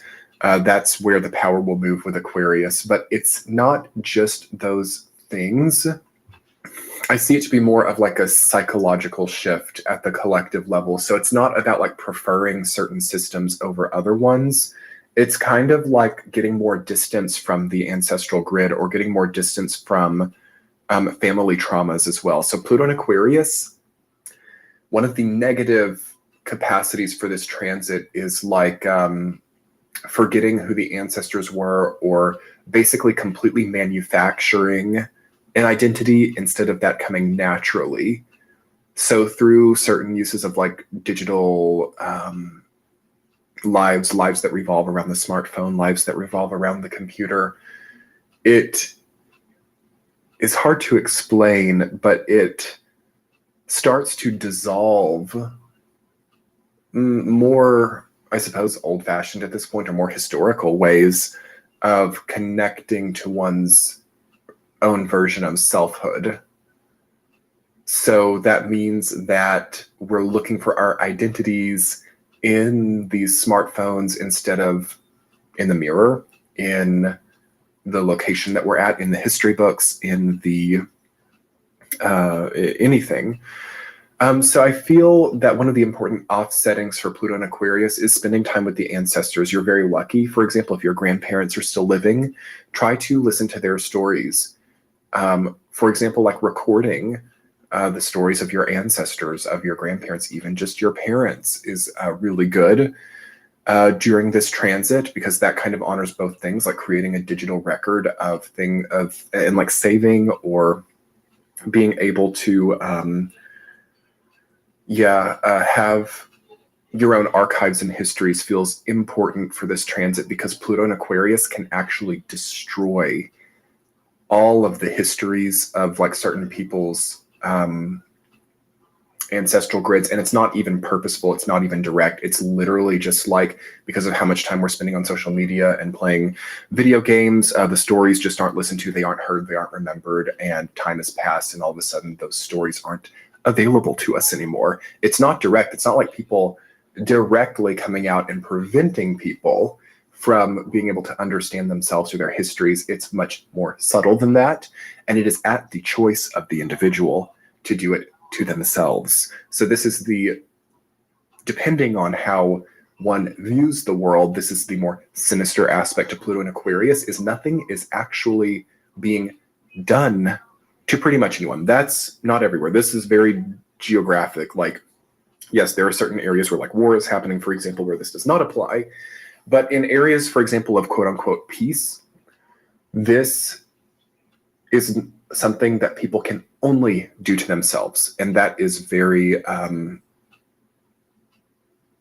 mean, some people take this like really crazily, like it's so sinister, it's so like maniacal, it's so crazy. But like at the same time, one of the better things we can do with Pluto and Aquarius is to start taking personal responsibility and to start being more individually accountable, because otherwise it's not really going to matter what is done during this transit, because things just get done for people. And it's a very much more communal energy, Pluto and Aquarius. It's less individualistic.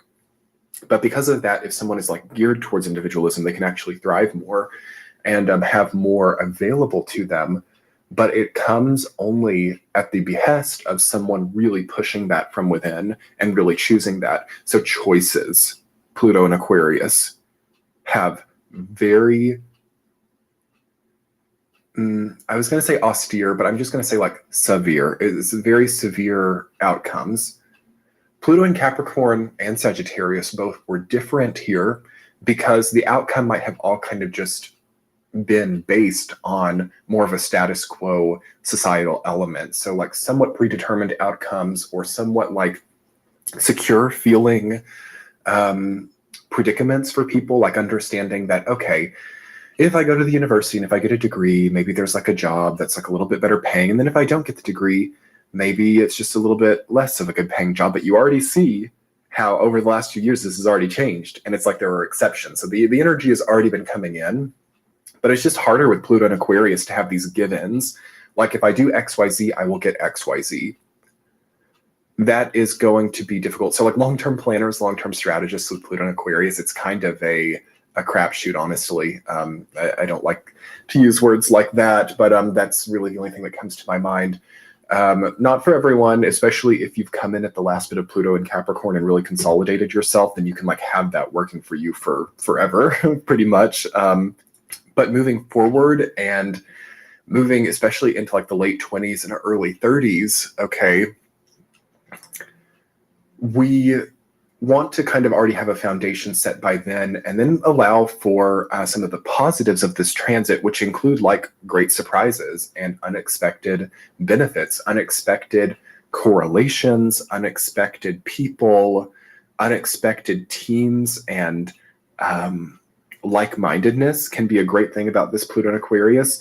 Like it's going to be easier with this transit to get funding. Okay, it's going to be easier with this transit to get people on board to your cause. It's going to be easier to allow new ideas to become like powerful and not just in the mind or not just in the idea space. But because of that power, it's like consequential, right? So, I mean, just imagine all the crazy inventions that people have dreamed up in their mind but haven't come to fruition. And imagine then like also all the lawsuits or all of the liabilities that would have come with those that also haven't then come to fruition. So things like that are something I would consider with this transit. Is like, do I want the fallout from this creation? Yes or no? That's not meant to be discouraging at all, but I do see some really insane inventions with Pluto and Aquarius. Some are great, but some are just insane. Some are just literally like the most psycho, crazy, unnecessary, tangential, like wastes of time. Okay. And I don't mean to be severe. That's a little bit of a Pluto and Capricorn logic, but I'm also seeing a crisis of people by the end of this transit. So by like the late 2030s, I'm seeing people who are actually very successful with, I don't know, their like venture capital firm, or very successful with like their biotech startup, or very successful with, I don't know, a video game creation company or something. Okay, I can't speak for everyone, but there are going to be some people who are like, this has only fueled a certain like thoughtless culture, or this has only fueled like an obesity crisis, or this has only fueled people like forgetting their ancestry. And again, it's not like the people who've created these things are really to blame, because again, the individuals are consuming it. So the individuals at the end of the day shoulder a lot of that blame. But the near infinite supply of consumable time spending mechanisms is maybe not also a blameless construct in this larger societal equation. I love art, I love culture, I love music. Even gaming can be that way for some people, like gaming or certain tech, integrations are like not bad and can actually be very healing for some people. And I think that Pluto and Aquarius will bring that in too. So it's like things which are powerful, right? Things which are potent, having both a healing and a destructive quality. So it's about like really the balance of the individual first and foremost. But then, yeah, I mean, I'm seeing some people who are like in head positions of like companies, for example, who make video games, who make like, I don't know, cannabis dispensary stuff, people who make.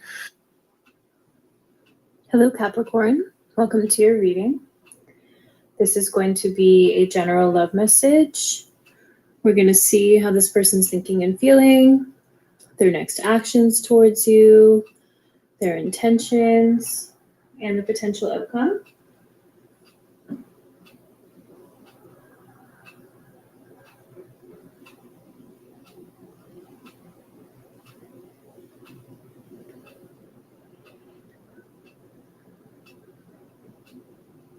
So just remember that energy is fluid and the roles could be reversed, and only take what resonates with you. And whenever you find this reading is the right time for you, if you felt drawn to watch it, then Spirit has a message for you.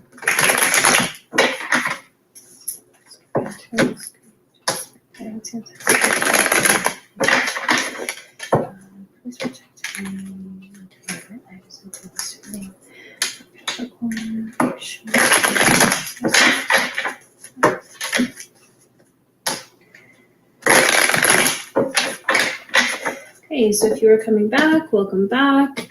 If you are new here, welcome. Just so you're aware, do not read reversals. So if a card comes out in the reverse, I will flip it upright. This is just how I've always read tarot.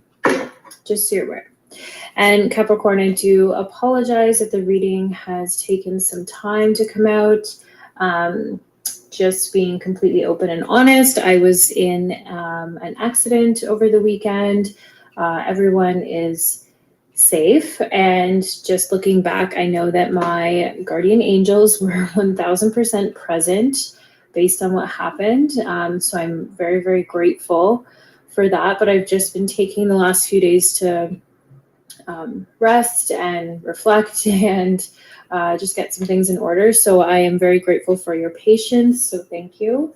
But let's just jump right into this. So let's see, Spirit, how does this person feel about Capricorn?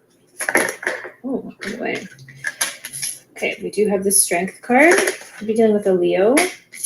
2 of Pentacles. This person sees you as someone who's always got a lot going on, but you handle it really well, is what I'm getting. I feel like they see you as someone here, Capricorn, who's very open-minded, someone who's willing to explore other perspectives, someone who you're not stuck in your ways here. I feel like you have a lot going on though, Capricorn. I feel like you're always doing something. I feel like you juggle your responsibilities quite well though. This person sees you as very resilient.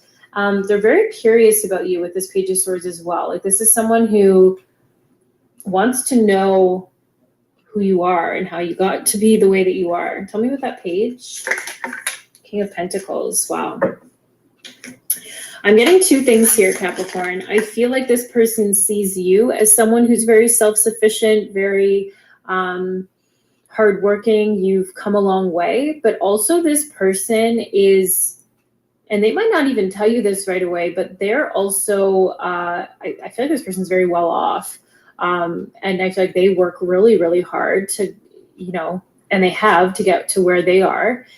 They don't necessarily show this all the time. So, there's some people who have money and they sort of drive a really nice car, or they live in a really nice space, or they wear certain things. You wouldn't know it by looking at this person, interestingly enough. But they're very curious about you because they're looking for someone who has the same mindset as them, which is that they are very hardworking and they're looking to build something with someone, like something solid here. They don't want to share what they've worked for with just anyone, but they see that you're someone who has a lot going on, but you do really well with it. You're very resilient, very strong, very reserved as well. I'm getting with this strength card. I feel like you're not very flashy yourself, or you're not, you might have nice things or whatever, but I feel like you're down to earth is how it's coming through here. And they're very, very curious about you. Yeah. Tell me anything else about that Page of Swords and King of Pentacles. 10 of Pentacles. I'm telling you, this person is looking for long-term. There's Capricorn. If you feel like this is impossible, then you need to reprogram your beliefs, your subconscious, because whatever we believe is impossible, we can't ever see. If you believe it's possible, then it'll happen. This person is well off. There's someone here who is like a business person, an entrepreneur, a CEO, someone who runs something, someone who's very well off, and they are looking for a long-term relationship, but not just with just anyone. This is someone who's looking for someone with the same qualities as them, because I feel like they've been through some things where maybe some people faked that they were on sort of the same level, or they just sort of were in a different mind space, or maybe those values weren't as important to them. They're looking for someone who's dedicated, someone who's hardworking, someone who wants long-term, a connection, something to build on. This person wants to be with you. Right away, it's like they see that you have so many of the same qualities as them, but that's what makes them so intrigued by you at the same time with that Page of Swords. Like, even if they say, hey, can we hang out Friday? And you say, oh, no, not Friday, but Saturday. And they say, oh, are you busy Friday? Yeah, I'm just working on this little side project, or this little thing, or I'm taking care of I just heard my niece. So maybe you have a niece.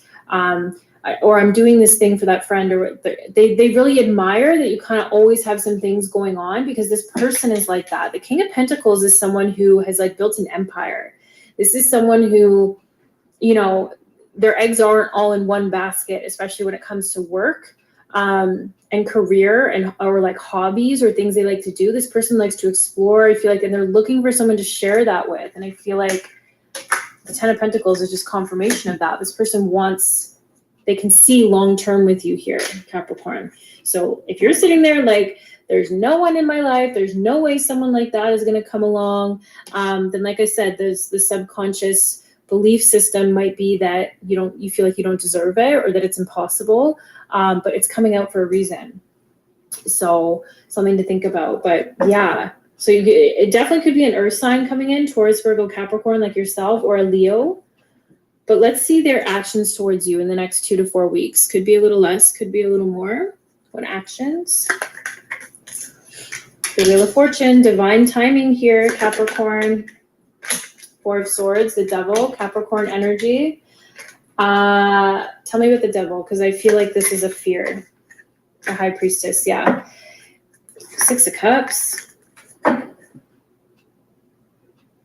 There's an internal battle going on here with this person, and maybe even yourself here, Capricorn, of I need to think about this, because is my intuition on point? Is my intuition maybe missing something? Because I feel like you've been through things before where you're like, I'm not going to let XYZ slide by me again. I'm not going to let that happen ever again. So there is this sort of, I don't want to say hesitancy, but there's sort of this, I got to think about this first. I feel like there's a meeting, and then like you two meet somehow, or maybe you already know who this person is. And then there's sort of like a break a little bit here. And a break doesn't have to be months. A break could be maybe you don't hear from them for a couple days or a week or something like that. It's almost like a reflection period to be like, what is this? Who is this person? What's happening here? Tell me more about the Devil. The World. Yeah, there's some sort of cycle ending here. The Magician, the Fool, the 9 of Cups, the Lovers, the bottom. Queen of Cups underneath that, the Emperor, the King of Cups. Oh my.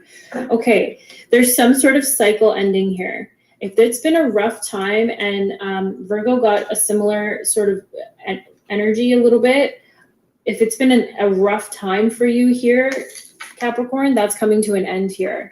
I feel like a cycle is closing out. Whatever you've been trying to manifest here is coming to fruition, but it requires you to take a leap of faith, and this is going to be very fulfilling. But this person is going through it too.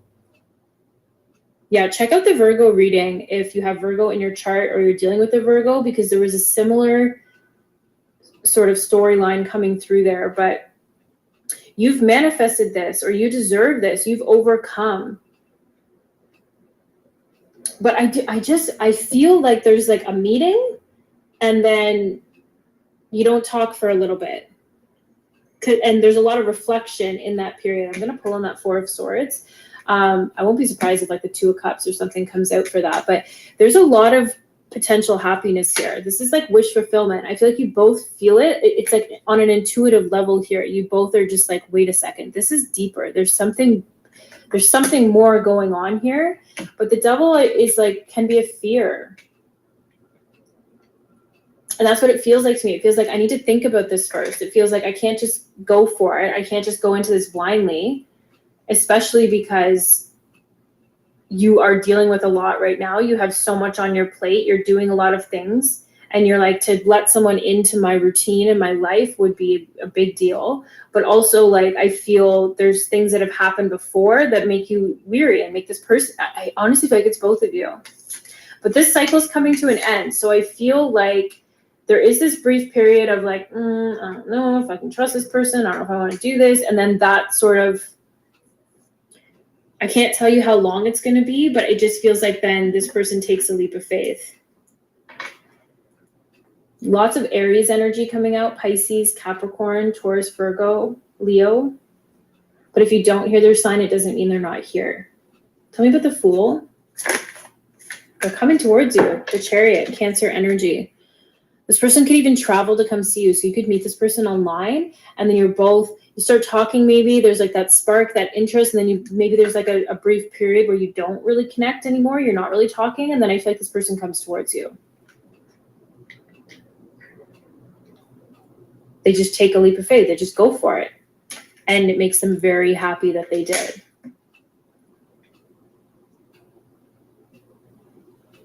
Tell me about the Four of Swords. What are they thinking about? The Eight of Pentacles, work. So there could be literally like just, I have to deal with this at work right now. I can't necessarily not deal with, but put the energy into this connection. You could meet this person at work, right? So maybe there's a lot of thinking of, are we going to pursue this because we work together? Tell me more about the Four of Swords. Thank you, Spirit. Eight of Wands, 8-8. Look out for 8-8 and the Sun, Leo energy. Yeah, it's going to happen quick. This I feel like this rest period is not long. It's not like months go by. So if there's someone on your mind who you're like, oh, we haven't spoken in 6 months, I don't necessarily feel like it's this person. I feel like it's quicker than that. But obviously use your discernment because, it's going to be different for everyone. But there's a lot of quick movement here. Things and feelings are happening quickly. And like I said, that High Priestess energy is like you both can feel that there's something deeper here.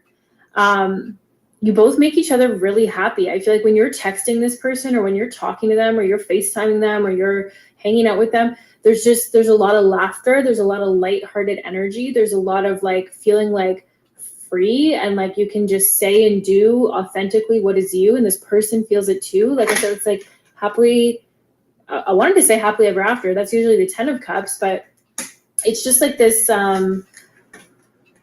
wish fulfillment, and it feels easy. It feels really easy. So there's going to be a lot of communication here after I feel a brief rest period or a brief period where you don't talk. And then very quickly you both realize there's a lot. I feel like you have a lot in common. And I feel like deeper than that, you both see the world in a very similar way. Take that how you want it, but I feel like some of your viewpoints that maybe others haven't necessarily agreed with or you don't necessarily share with other people, I feel like you're going to learn that this person shares them, and them, you know, vice versa as well. So look out for 8/8. There could be an August birthday or an August significant date. That there's a lot of communication coming in, but it's after a rest. I don't know how else to explain that. Okay, let's see their intentions. One more. What is this person's intentions with Capricorn, please? Spirit? King of Wands. You know, Virgo got the exact same card first in the intentions as well, and I'm getting the same message. This person wants to impress you. I feel like they want to show you that, how do I put that? Like, the way it came through with the Virgo reading was like they feel like they know they can handle you. They can handle you and all your stuff and all your everything. I feel like this person wants to impress you. I feel like they want to show you what they're all about. I feel like they're very attracted to you. This person could try and teach you something, to try and show off their skills a little bit. They're trying to impress you. They're trying to come with their A game. Tell me more about this person's intentions. I just got chills. 10 of Pentacles again. So how they feel, they want a long-term relationship, they want to build, they want someone to have a life with, and this is their intention as well. That doesn't always happen, Capricorn, where how they feel, you know, or their actions don't necessarily line up with their intentions. Is why I like to do the intentions. And I see the High Priestess at the bottom again. This person just knows. They just know, and you know too, but I do feel like there's like this sort of fear here, that devil energy, sort of getting over that fear, but it's brief. It doesn't feel like it's long. This person wants a long-term relationship with you. Look at the children running around. If there's a dog there, if children and pets are on your mind, it's on this person's mind too. Yeah, they can see long-term here with you. They want something stable, something solid, something. They don't want a one-night stand. They don't want a fling. They're not looking for that. They intend to be with you. I just heard for good. Anything else about their intentions? King of Swords. Knight of Cups. 3 of Pentacles. This person wants to impress you. This person's very smart. They're very intelligent. You're going to know that right away from the conversation that you have, but they also want to keep it fresh, and they want to date you. They want to romance you. They want to take you on dates. They want to show you certain things. I feel like this person, they could be a teacher of some sort, or like a mentor, like a life coach or something like that. I feel like this person, there's just this energy if they want to impress you. Very much so. Very heavy in their masculine energy. So it doesn't mean they have to be a male, but it's just someone here. We got the King of Pentacles, King of Wands, King of Swords. This is someone who wants to step up to the plate and go for it and show you and be like, here's what you know how like in nature, you ever watch like Planet Earth or whatever those documentaries are, and there'll be those birds that the male birds will put on this like giant show for the female, and the female's just kind of like checking them out. And and it doesn't mean you have to be male, female in your connection, but that's what it feels like. It feels like this person's trying to impress you. They're trying to put on a show. And it's not for show. It's not fake. It feels like they're really just trying to step up. They're really trying to go for it. Like that bird. They're like, okay, let me show you what I've got. That's how it feels with this person. They want to work together here with you. I honestly feel like this could be a work situation. Capricorn, but this person, they're looking for a teammate. This won't be I don't feel like this is the type of connection where you feel like you're putting in all the work. I feel like there's an equal give and take here. If you plan something one weekend, this person plans the next one, right? There's like that aspect of teamwork. Like, we're both in this. Let's both make this work. That's what this person wants.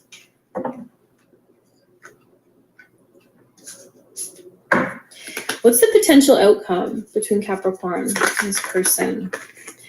Ace of Wands. Chariot. This is definitely, there's a strong physical connection between the two of you. There's a lot of chemistry, but I feel like even if that's how it starts, right away, this person knows that they want more. I feel like you know that you want more. You could travel with this person with that Chariot card. You could even just, some of your dates could just be driving around for some of you. I'm seeing like driving to somewhere to go watch like the sunset or airplanes. That's very specific. Like laying on the roof or the hood of the car and looking up at the sky at like planes or something driving by, or like the sunset, something like that. But there's a lot of chemistry here, a lot of passion, a lot of, yeah, sparks are gonna fly with this person. Tell me more about the potential outcome. 9 of Swords, 2 of Wands. There's anxiety here. There's worry here. Where is this gonna go? I'm just gonna pull on that 9 of Swords. Tell me about the 9 of Swords. Oh my gosh. Okay, they said take that one. 3 of Swords. So is this person gonna break my heart? Worry about, is there someone else involved? Anxiety is what if? What if, what if, what if? What if they do this? What if they do that? What if it's not real? What if it's like my last one? What if it's fear of heartbreak here? And I feel like that's why there's like this break, because even though there's a strong pull and you both feel it intuitively, it's almost like need to reflect on it first. So whether it's you or this person or both of you, there's fear here. There's worry around, is this person going to hurt me? Yeah, am I going to be left out? Are they going to abandon the connection? Am I going to feel like I did last time? Anything else for the potential outcome? 5 of Cups, yeah, it's just, I have to be honest with you, like there's a lot of ruminating on the past here. There's something quite beautiful coming in here, and this person's feelings and their intentions are they want a long-term commitment. They want something solid here. But I do feel like there's worry, and it's based on the past. We have the card of anxiety and depression here. Depression is ruminating on what's already happened, and anxiety is worrying about the future. What if this happens, right? So there's a need to sort of get into the present moment of what does this feel like now versus, well, the past, this happened, or what if in the future this could happen, right? Which can be hard to do, but I do feel like it's coming out for a reason. Tell me about the Ace of Wands. 10 of Swords. The Devil. I just keep getting fear here, Capricorn. Tell me more about the Devil and the 10 of Swords. 6 of Swords. You're moving away from that. This is spirit, you know, in the traditional Rider-Waite, this is spirit moving you away into calmer waters. So whatever has gone on, whatever pain, whatever betrayal, whatever backstabbing has occurred, spirit's moving you away from that into something new here. Aces are new, but it just feels like that's still lingering. And like I said, Virgo got similar energy. So check out the Virgo reading if that feels good to you. But anything else about the Devil and the 10 of Swords? This could also be for some of you, it's not going to be for all of you, that there's some ending with someone else, maybe a karmic, that's still lingering around. Is this an ex that still messages you, or your person, or someone who I just heard children, so maybe there's children involved, and they don't want to see you move to calmer waters. They don't want to see you move into something new. Page of Wands, 3 of Wands, Ace of Pentacles, yeah. It's just sort of like fear of new is what I'm getting. Fear of new, but based on what's already happened.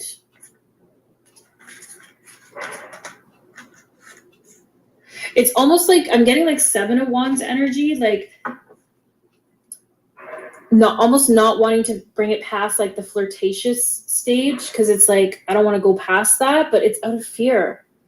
The Devil can represent a lot of things. I feel like but you know, the swords, it was clarified by the 10 of Swords. Swords are all about the mind. So I feel like it's a fear that the same thing will happen again. How will Capricorn know who this is? It doesn't mean that you can't move past this, but I do. And maybe this is why the two of you take breaks as well, because I feel like there's just this lingering fear of the unknown, fear of being hurt, fear. And like I said, for some of you, it could be a lingering actual person or situation, or maybe with this person. How will Capricorn know who this is? Four of Swords, the Tower. It's like they come in out of nowhere. It could be a Scorpio, change things up. There's something there. And then there's like this break period. Like I'm saying, I feel like you're also going to know that you're going to realize that this person is also protecting their heart. Expect the unexpected, because this person's coming out of nowhere. Anything else about this person? 9 of Cups, wish fulfillment. It's going to be that person who comes out of nowhere. It feels so easy. It feels so good. And maybe there's like this brief period where you don't speak, and then you're like, oh, well, I guess that's not going anywhere. And then maybe they come back and it's like, oh, are they coming back because they were with someone else? Or, you know, are they going to do what they did or what my ex did or what? I just feel like there's a lot of questioning. But wish fulfillment here for who this person is. You're going to know, because you're going to just feel really good with this person and they feel really good with you. Any advice for Capricorn? 4 of Pentacles, 6 of Wands, 2 of Cups, my soulmate card. Don't hold back. Ace of Cups at the bottom of that. Yeah, the Star, healing. It takes a level of healing to open up again after pain and after betrayal and after hurt. And I'm seeing that 10 of Swords right there as I'm holding the cards. Yeah, I feel like I'm also getting like 4 of Cups energy. Like don't let this be a missed opportunity. Right? Also, don't let I just feel like ego could play in a way here, and ego in our connections can look like, well, I'm not going to call them first, or I'm not going to answer right away, or I'm not going to, do that. I'm going to make them, I'm not going to put myself out there first. Like, I feel like that, like, just be aware of that. But there's a soulmate connection here. This is deep with that 2 of Cups. It's okay to hold back. It's okay not to put your whole self on the table right away. Right? Why would we? We get to know people. We need to take our time. It's a process. But holding back completely and letting fear lead the way. If you look at this Devil card, it's literally like this person, it's in this person's mind. It's all in this person's mind. It's not actually real. In one of the Oracle cards, it says fear, false evidence appearing real. And maybe it's not you. Maybe you're like, I'm good. Maybe it's this person. So take that as it resonates. Let's go to Kipper and see. Messages for Capricorn. Messages for Capricorn, please, Spirit. Thank you. Didn't I say this person?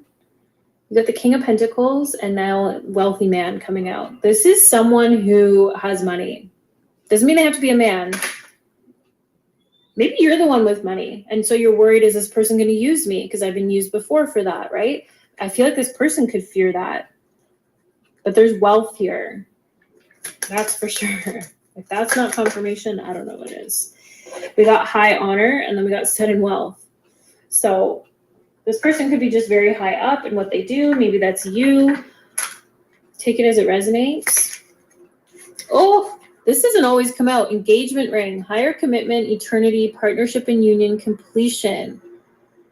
I am telling you, 10 of Pentacles twice. This person is looking for a long-term commitment. A partnership, like I was saying. A teammate. Wow. That engagement ring has not come out in a long time. We did get the snake. Competition and enemy, the other woman, look over your shoulder. Virgo got this as well. Check out the Virgo reading. I'm going to pull on that because I feel like it's that lingering energy. I don't know what that is. An X or something. Old school, outdated thinking, conditioning, replaying events over in your head. Replaying events over in your head. That's what's really standing out for me. It's like a broken record, that 5 of Cups. Not today, boundaries and hurt, avoiding conversation, not dealing, still upset. So I just feel like there's something here that And it could even be as soon as you have a spark with this new person, as soon as you go for it, this old energy, this betrayal comes back around. That's usually how it works. And that's usually a test from the universe. Right? What is this? The snake. The Ace of Pentacles.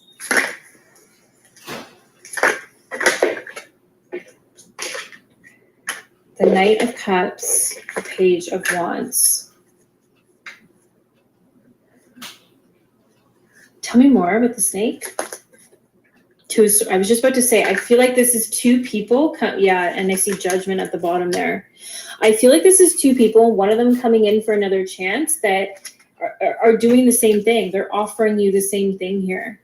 And so there's a decision to make. But it's almost like,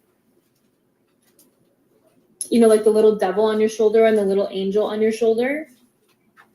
It's like they're both telling you the same thing, but you have to recognize that the devil is the devil. So I do feel like there's someone else here. It's still in your energy, or it could be this person's energy, or maybe both of you. So be aware of that, Capricorn. Competition and enemy. Yeah, it's like the devil dressing up like the angel or something like that. Like, you have to be aware of it. I feel like you've learned a lot. Follow your intuition, because there's going to be something different about this new person where it feels genuine, it feels good, it feels there's just something deeper there. But I feel like there's something else that comes back here, especially with that Judgment card on the bottom. So you're going to have a decision to make.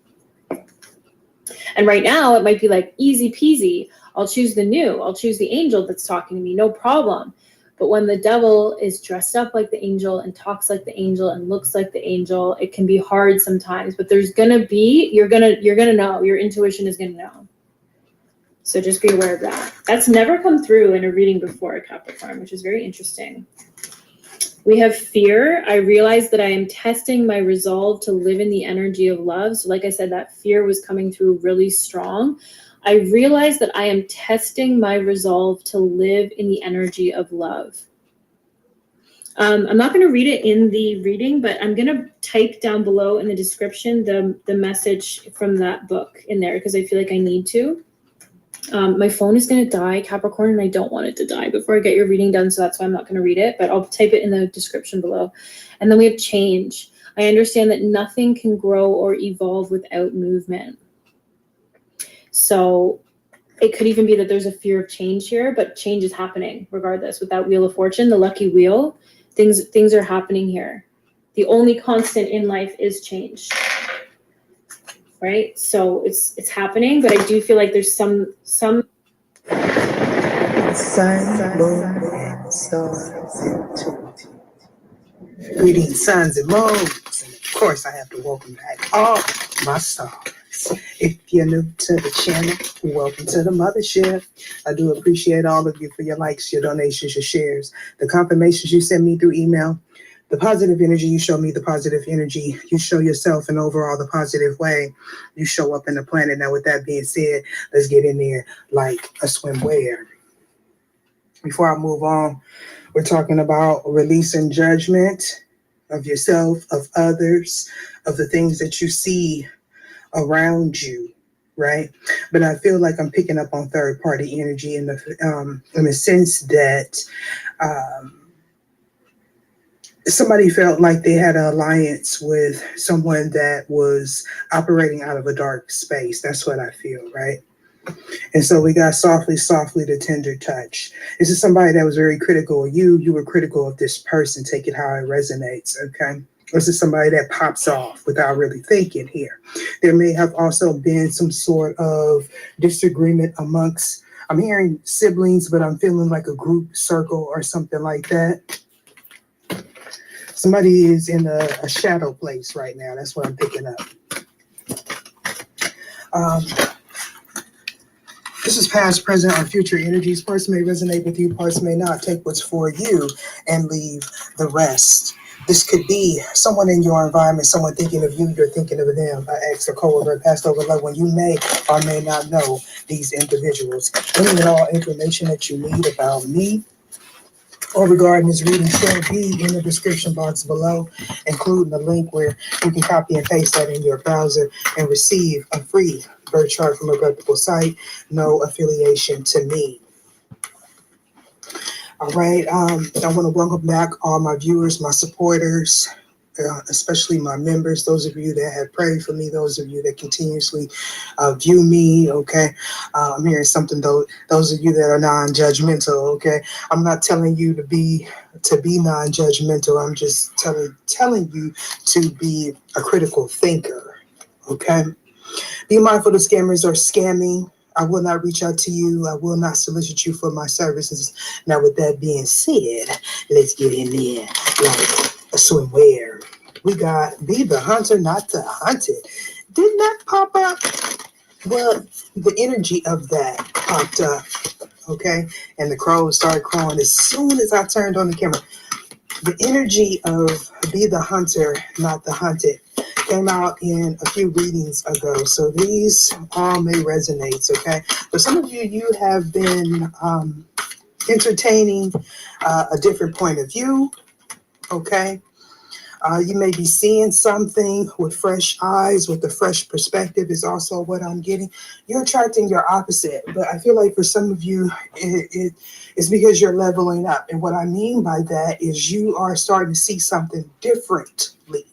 Okay, I feel the energy of convergence, and when it comes down to like the yin and the yang, the dark and the light, some of you are getting a different, are entertaining a different perspective when it comes down to the chateau. Okay, you need both to exist. We all need both on this realm of existence to even be here. Some of you, you're aware of that. Some of you are not. We're talking about a lot of wisdom, okay? Knowledge to wisdom with all these owls here. I'm also picking up the energy of Mother Maiden Crone. So something is complete, okay?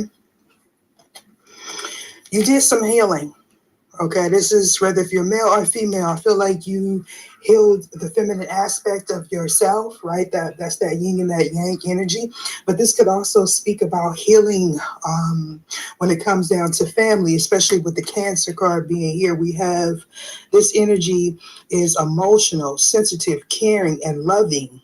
It may concern family, a mother, or a child, okay? So we're definitely speaking about relationships. All right. So some of you, you may have been speaking with family. Okay. Your parents, your children, take it how it resonates, or maybe they want to reach out to you. Okay. We got listening for the truth. I feel like you were trying to convince someone of something, and they may not have been seeing eye to eye with you. Okay. So this is definitely speaking about you attracting your opposite to learn a lesson, to teach a lesson. With Chiron, we're definitely speaking about lessons. I'm hearing from the past, lessons having to do with healing. Maybe you're a generational curse breaker for the matriarch. Okay. Whether if you're male or female, we got your healing power, empathy, and ability to teach or learn remedies.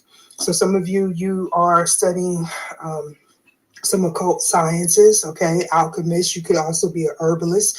You may be like on some form of detox. I don't know why I heard Ramadan or something like that.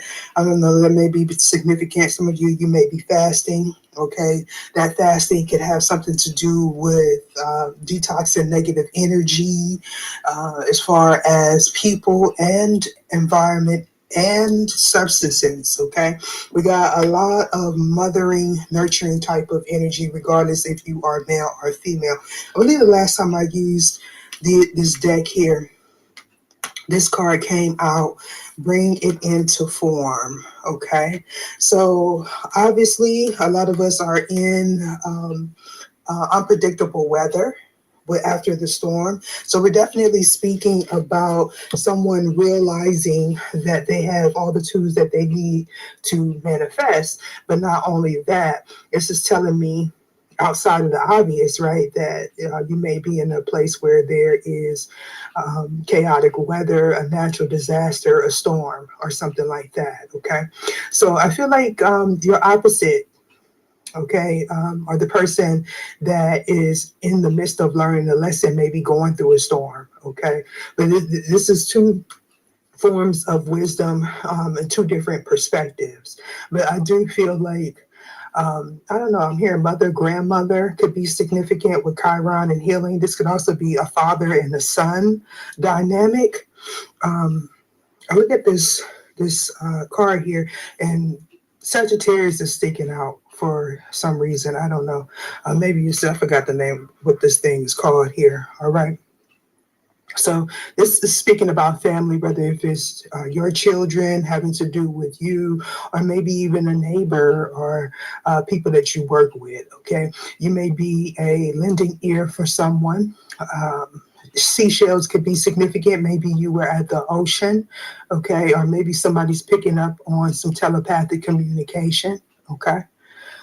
You could also be studying. We got every journey starts with a single step. All right, so I feel like people are walking away. Now, walking away or walking into a new paradigm or a new place in their life. We're bringing into form. Some of you are experiencing your children leaving the home. Okay, I don't know. I feel like somebody may have given birth. The fourth house talks about our foundation with your home and the tools of your being. So we're talking about your roots, the way you were raised, but we're also talking about your ancestors. So definitely somebody has a healing power, a healing nature. You are the generational curse breaker, or somebody in this scenario would be big, bold vision. You're a visionary here. Okay, some of you, your third eye, first eye, mind's eye is lit up. Honeybees can be significant. Okay, some of you come from a royal lineage here, or you're tapping into a royal lineage, as far as studies or something like that. We got what you want wants you. Interesting enough, I feel like some of you may have intertwined, converged, merged with someone like in a relations type of manner, or somebody wants relations with you. Now, for some of you, that relations could be with the opposite gender, but this could also speak about relationships having to do with home. You may be building a home, okay, starting a family. If you have a family, you may have people coming into your home or people wanting to communicate with you. We got the moon, so we got a lot of Cancerian energy. I'm picking up the energy of an intuitive, okay, or a telepathic connection, all right? It's going to resonate different with everybody, but we're talking about the feminine nature with your unconscious, sensitive inner emotions and responses. Cancer, Pisces in the fourth house could be significant, or in Chiron. This is not you. Somebody involved in this situation is. Also, we have Scorpionic energy. I don't know why I heard register. Somebody is registering, maybe getting a license or something like that. You have the ability, your ability to transform, take a big leap forward and rebirth. I wanted to say and rebuild. We're talking about the phoenix rising after gaining some sort of knowledge, something that was hidden, okay, possibly deep down within you.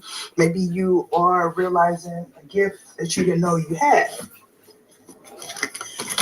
Why is be the hunter, not the hunter here? So some of you were running from something, running from a truth, running from knowledge of who you are, not wanting to face the truth. We got the second house and Mercury. So somebody's into writing. I don't know why her anthropology would be the hunter, not the hunted. Somebody felt like that they could. I'm picking up the energy of a bully. Okay, so this is kind of like somebody poking the bear here and not realizing someone's strength. Be the hunter, not the hunted. The 8 is sticking out. So that's telling me there is something having to do with somebody's finances, like a success here. Somebody may be trying to mimic someone that they really truly can't mimic or really don't have a good understanding of this person's purpose with the second house, Taurus energy, your strength here. All right, so you're bulldozing through something is what I'm getting. I feel like this is the energy of taking your power back or gaining some sort of gift, the gift of empathy. Some people may see that as a weakness. Okay, so I feel like somebody tried to target you. I didn't want to say that, but that's what I'm getting. Okay. This has something to do with communication, obviously, with Mercury being here. Somebody gains some finances here off of broadcasting, writing, some form of arts, the intellect here. Somebody may see you as wise, or you are connecting with a Hierophant type of energy, someone that is balanced, both masculine and feminine. Okay, this is like a shadow. This is somebody that's not afraid to walk in the shadow. Okay, so if somebody misunderstood or misinterpreted your weaknesses here, they may feel like because you are a nurturing person that you were easily to be targeted. Okay, we got too much Cancer energy here. Mercury talks about manifestation, right? We're talking about magician, also having all the tools you need. I'm getting the energy of speaking it into existence. Somebody's also trying to analyze your finances. You could be having your finances analyzed as well, right? We are in that season. We got some more fourth house energy. Okay. You may be connected with like-minded people. You may have found your soul tribe. Somebody may see you as family or nurturing. Okay. Some of you may be getting like documentation, doing like, what is those things like ancestry or something like that. Somebody could also be trying to do background checks. Okay, we're speaking about a humanitarian, somebody that is of service. Okay, some of you may be building a garden or fresh fruits and vegetables is significant. You may have a home business. You could be a caterer into some sort of culinary arts. But I did pick up the energy of somebody that is like a herbalist or deals with herbs. This could be you or someone else. Okay. This is giving me like a family business with Mercury, fourth house, and the sixth house there. Okay, so the South could be significant. Okay, but somebody wants you to stay in this energy of reminiscing, nostalgic, thinking about the old times or old days. That could be you, could be your mother. Okay, you could be reminiscing over a passed over ancestor. Okay, Cancer, why is this here? Yeah, somebody's in their head. Somebody didn't want you to move forward. Somebody was not supportive of your vision is also what I'm getting with Aquarius being here. They may have, you may be this rebellious type of energy. Something was unexpected here. Somebody may want to come towards you, or somebody may have walked away from a family dynamic is also what I'm getting. We're definitely speaking about somebody that is a humanitarian here. You're very caring, whether if you're a Cancer, a mother, a father. Okay, you're very nurturing. Somebody may have somebody. I'm getting misjudged, but that's not what I'm thinking. Somebody took that for granted. They didn't see the importance of your nurturing nature, no matter if you are a Cancer or not. Okay, Aquarius being here, we're definitely speaking about somebody's vision. Okay, you may have prophesied something, or something was prophesied to you, or about a family dynamic here. Okay, if somebody's all in their head about that, this could have something to do with a sibling, a relative with the third house. Somebody's definitely thinking about communicating with you after some sort of restraint is lifted off of this person. Listening for truth. If you have a platform, this person may be listening to you. Or this could be you waiting for some form of confirmation. Okay, having to do with status, foundation, with Capricorn being here. Somebody is a high achiever. They're very dedicated. You could be a Capricorn. Somebody in this scenario could be a Capricorn. There may also, anytime I see cusp energy, whether if you are a Capricorn, Aquarius cusp or not, that tells me that this is going to resonate with a lot of cuspers, or people that are transitioning, moving away from one place to another, or possibly going back to, I heard a long lost love. Okay, so for some of you, if this is not you, this could be your child. that may be traveling. Some of you, they could be a celebrity. You could be a celebrity or an entrepreneur. Okay. But somebody may have came back into your home for somebody. Okay. With the 5th house, this could be a family member and or a soulmate. Okay. So I feel like there is a lesson that still needs to be learned. Okay. It may be hard for you to detach from this individual.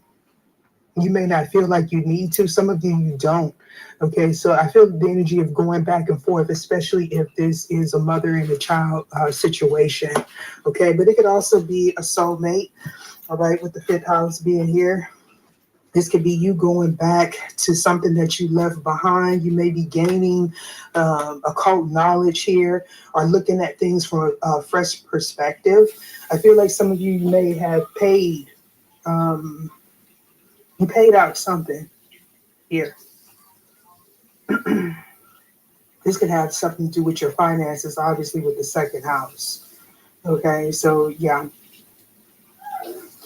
We got the 5th house. Somebody could have Pisces in the 5th house, but I feel like somebody gains. I heard inheritance. The energy is flowing so quickly, but somebody gains money from some sort of gift, whether if that has something to do with using your hands, using your intellect, using a psychic gift. Okay, but I do feel like for somebody, something was shown to you in the dream state. Okay, this could also be your divine counterpart that is dreaming of you. You're dreaming of them. Somebody is intuition or spiritual gifts is heightened at this time, especially if you had relations with this person. Okay, some of you